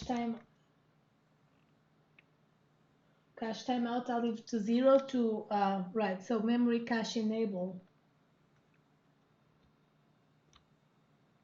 Memory cache enable. Really?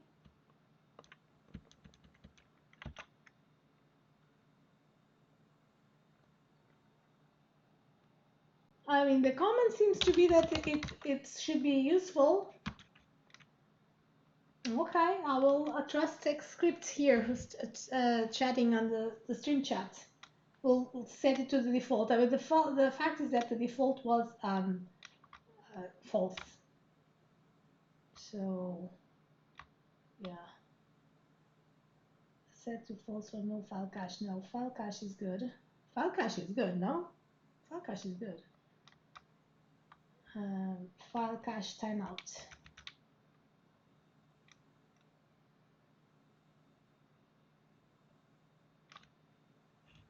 Yeah. Garbage collection. Okay, I will just let the files in forever. And actually, so there should be a cleanup every 24 hours. I'll just leave it like that. I guess that should be okay.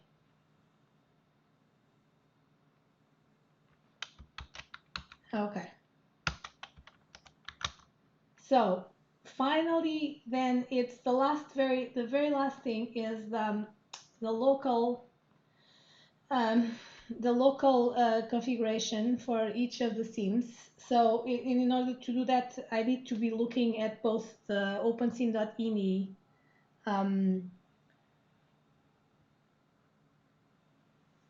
the OpenSim.ini. So I'm going to go into the screen again, so that I have two things. Create and create another one. So let me go here and go to simulators, sim1. Let's see what we have here. Let me put this here. And I go to the next one, simulators, sim1, and I'm going to create a local. What? Oh my God, I already forgot what it's called. Unbelievable. Local sim.ini. All right, local sim.ini. Okay, so what I'm going to do is I am going to go again through this and change and just pick up the things that are really different for each of the simulators. So the cost is all the same. The startup, there were some things in here that are going to be different. So let's see. Okay, crash. So the PID file, for example. So this is in which section? This is in the startup section. So let me have a startup section here.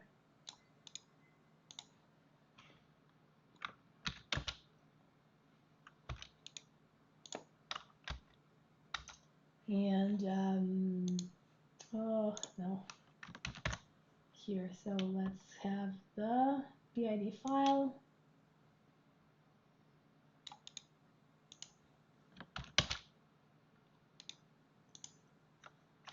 Is going to be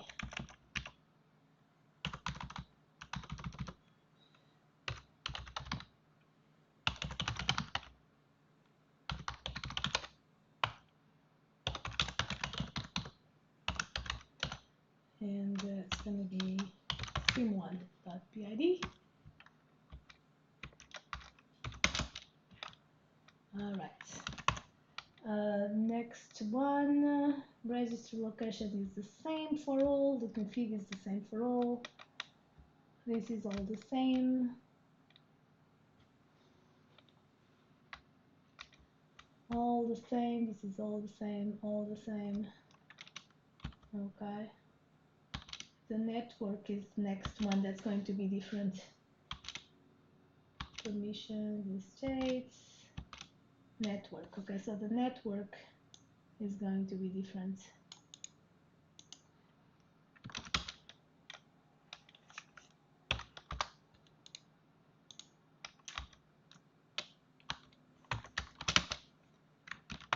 All right, so this one, HTTP listener port.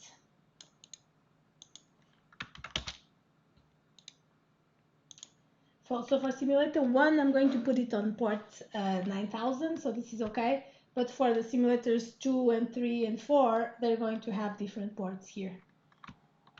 Okay, let me see if everything else is the same. Everything's the same.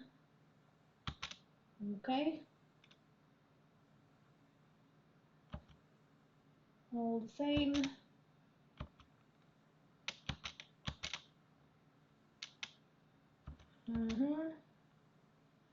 Okay, so I think everything else is the same.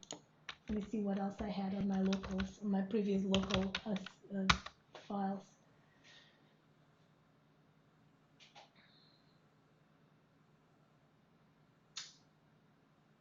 Right.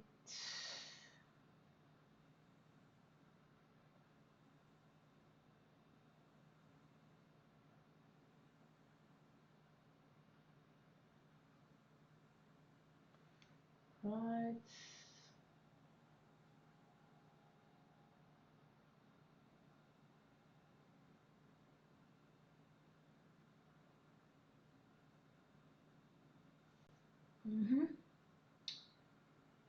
It's all the same.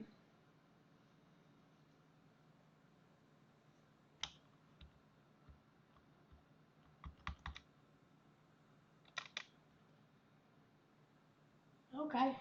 I guess it's only those two little things. The startup, the PID file, and the listener port. So this is for so the way that it works now is that when we run the simulator, we give it the simulator.ini as the configuration file for all of them. But in each of these folders, sim1, sim2, sim3, the local sim.ini is going to be different, right? And so that's the idea. I mean, I could smush this whole thing, but I want to have a configuration file that I don't change, that is independent of which simulator is running. So I want to have one configuration file that is common for all of the simulators. So Xscript's asking if I'm going to use LSL HTTP. Maybe. Do I need to set that up? Let me see what's in there right now.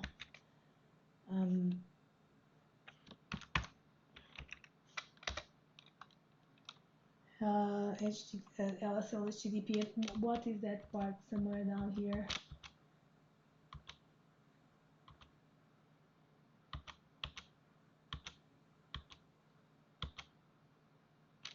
here. All right.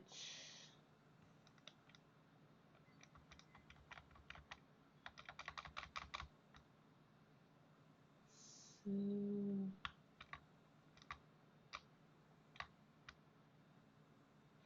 like the external host name for LSL can be the same among all of the simulators, I think.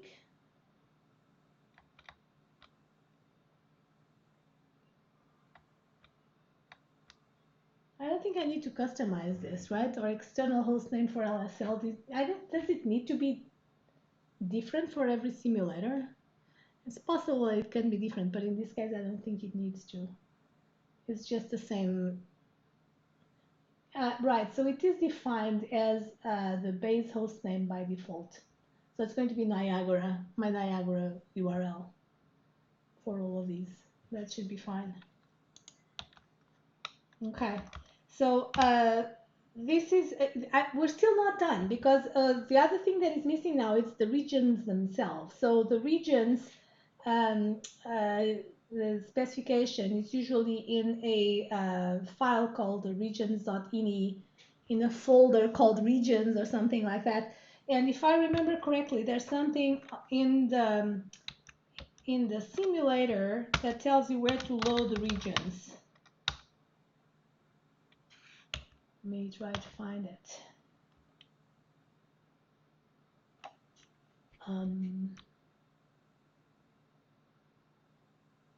Right. The regions load regions dir. Right. Determines the region XML files. So if you are loading these from the file system. So this one also needs to be in the local. All right. So this one needs to be in the local ini file because it's going to pick up from a different folder for every one of the simulators. So this one is near, go here, here,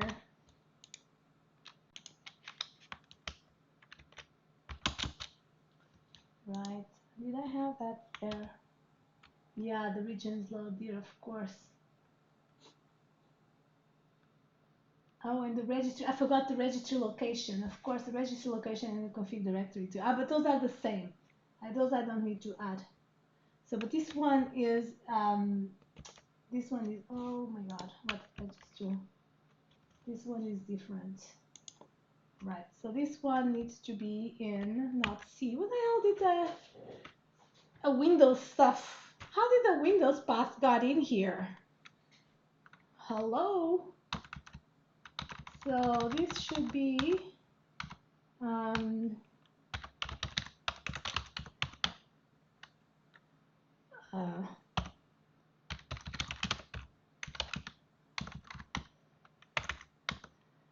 simulators, sim1, and you know what? I'm just gonna put them here. Put the file right here. Yeah, I'll just put the regions file right here. I don't want yet another folder. So this is where it's going to pick up and the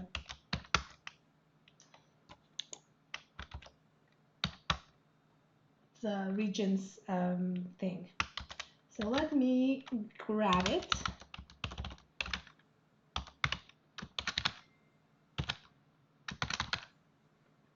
And put it here, regions.ini.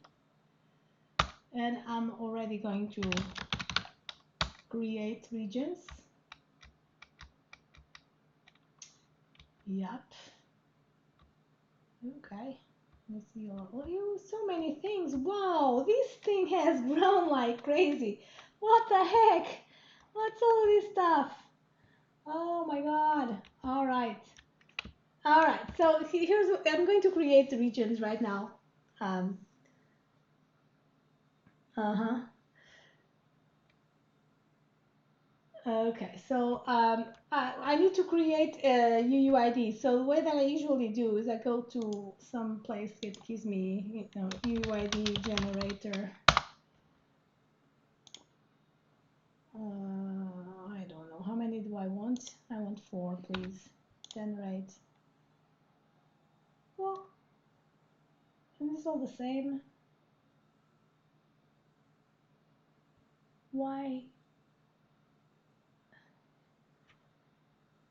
Version 1 UUID, version 4 UUID. How many? I want 4. Receipts. Okay, these are better. All right, so all different. So let me grab this thing from here, and now let's paste it in here. Location 1000 and 1000, that's fine. SIM1, internal port, external host name. Yeah, system IP, that's fine. Variable size regions. I'm undecided whether I should create very large regions or not. Maybe I will. You know what? I'll just create very large regions. Space. I'm in a university. Space is never too much. Yes, each region needs to run in its own port. Shanhasa. You're not. So there's actually 2 ports. Well, that's a port. There's 2 ports. There's one TCP port and one UDP port for each region. So the one that is in the OpenSim ini file, the other ones that I was editing are the TCP ports. This one is actually the UDP ports. So they don't necessarily need to be exactly, the same number, but it's just by convention. If you put a region on TCP 9000, you might as well put it also on UDP 9000. Okay, default landing, sure, why not? Let's put it here. I'm gonna change it. Prim data, what is this? So limiting the sizes of prims and the region prim count. Non-physical prim max. Why would I want to limit? Max prims. I'm not gonna limit for now. Max agents though, yeah, I think I will limit. In fact, 100 is too much. I think I'm going to limit to 50.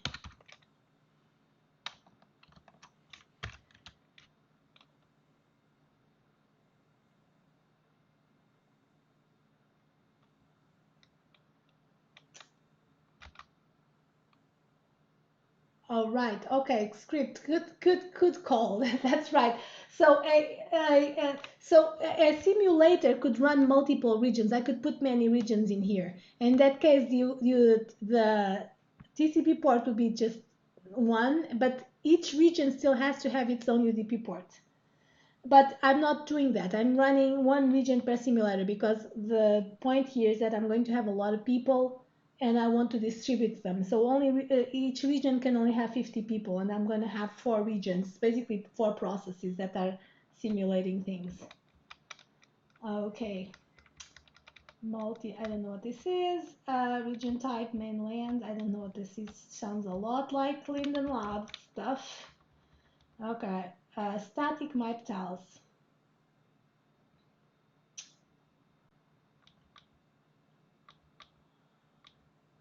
I just, sometimes static map tiles are nice, but I'm just gonna leave it. Not for now.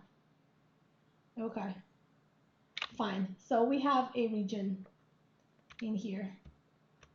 We have defined this one region for simulator 1. Oh, you know what? I should change the name. Okay, what should I call this guy? Zone 1. Why not? Zone 1.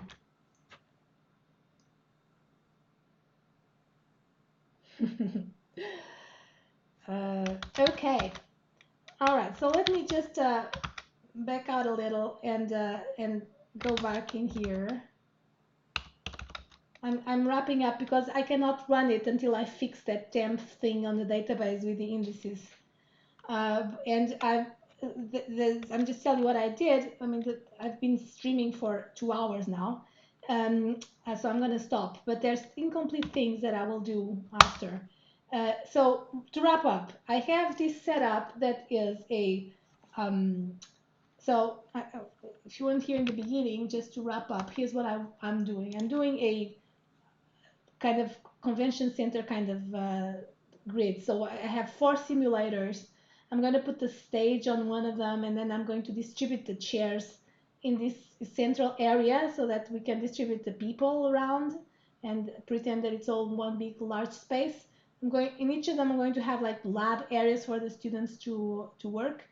So this is the sort of the configuration architecture of things, and so this is reflected in here on I have one single installation of the OpenSim binaries, okay, and I have a symbolic link here that's more convenient because if I upgrade, as I will probably will, because there's a new version coming up pretty soon, I don't need to change anything. I just need to change the symbolic link, the symbolic link to the new OpenSim version, and I'm done. So that's where the binaries are. They only have the binaries. They I mean, I should not say that. They also have a little bit of the configuration. I don't like that at all. In fact, I don't like that so much that I should probably take them out of there and fix this. I'll do that some other time. Anyway, it's the grid hypergrid ini are still in there. I'm using the one that's in here. I should probably take it out of there and put it on my own thing, away from the OpenSim versions. But the idea is that I have these 3 folders: service external, service internal, and simulators.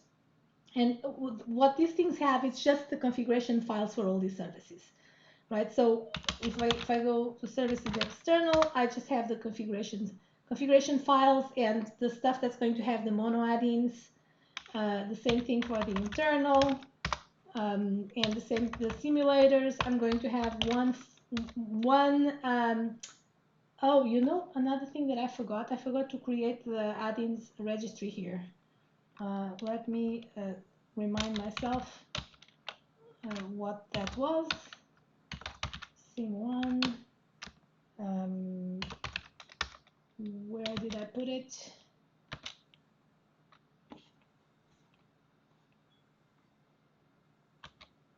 Here. It's the same thing. Add-ins config and add-ins registry. So I need to create those things.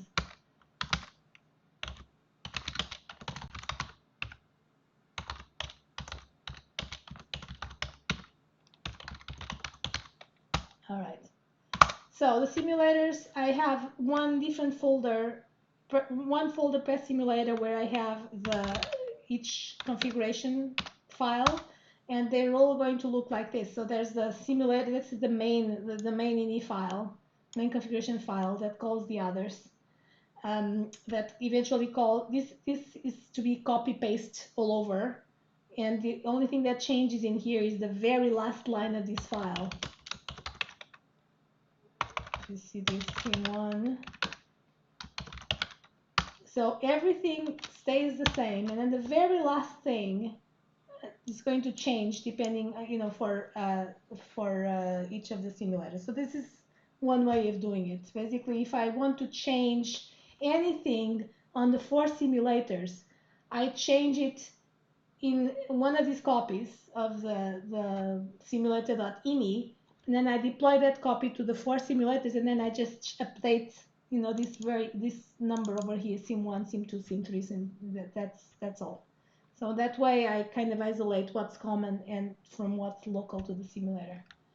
And then finally, I have the regions file for each simulator. So I did this for simulator 1. What I need to do now is basically copy paste. In fact, I can do that because I can do that right now because now it's very easy. I just need to copy. Everything. So I can copy sim1 star to sim2, and now I'm going to edit sim2, the simulator thing. I'm gonna go down here, and as I said, where's sim1, I'm just going to replace it with sim2,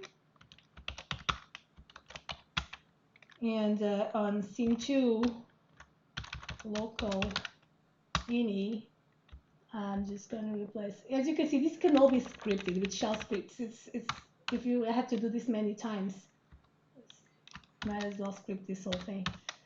And the port is going to be 1, and the regions, I'm gonna have that other Uuid.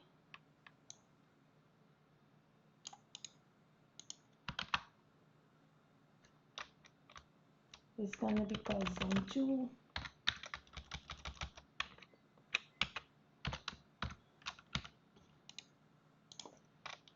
Okay, location, let me see, so it was, let me put it, oh, I have the big one, so this one needs to be on 2, right? Right, so I have the first one on 1000, but it's each cell of the grid is 256, so I have the size is 512, so this one needs to be on 1002. So 1002, 1000, and the internal port is this one. All right, everything stays the same. All right, and now I'm going to copy this again to scene 3.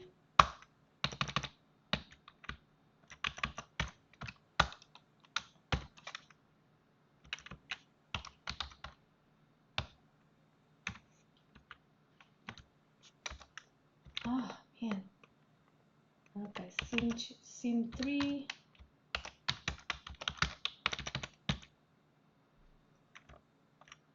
Oh no! Wait. Wait, did I just change that? Oh no. Okay, good. Simulator.ini. Let me this one should be called scene 3.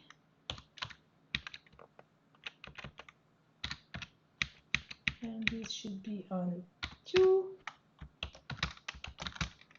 And finally the regions. This should be zone 3. Oops.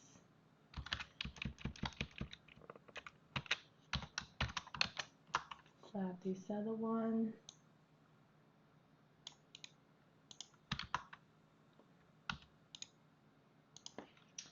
And this one should be on 1002. I'm going counterclockwise. This should be 2.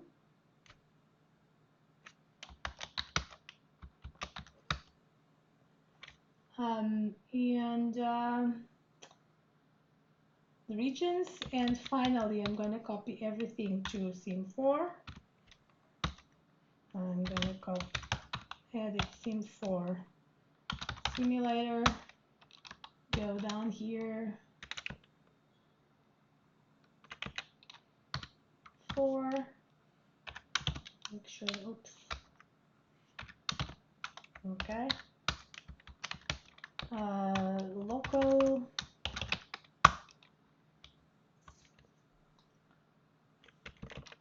that's 4, and this is 3, and finally the regions. This is zone 4.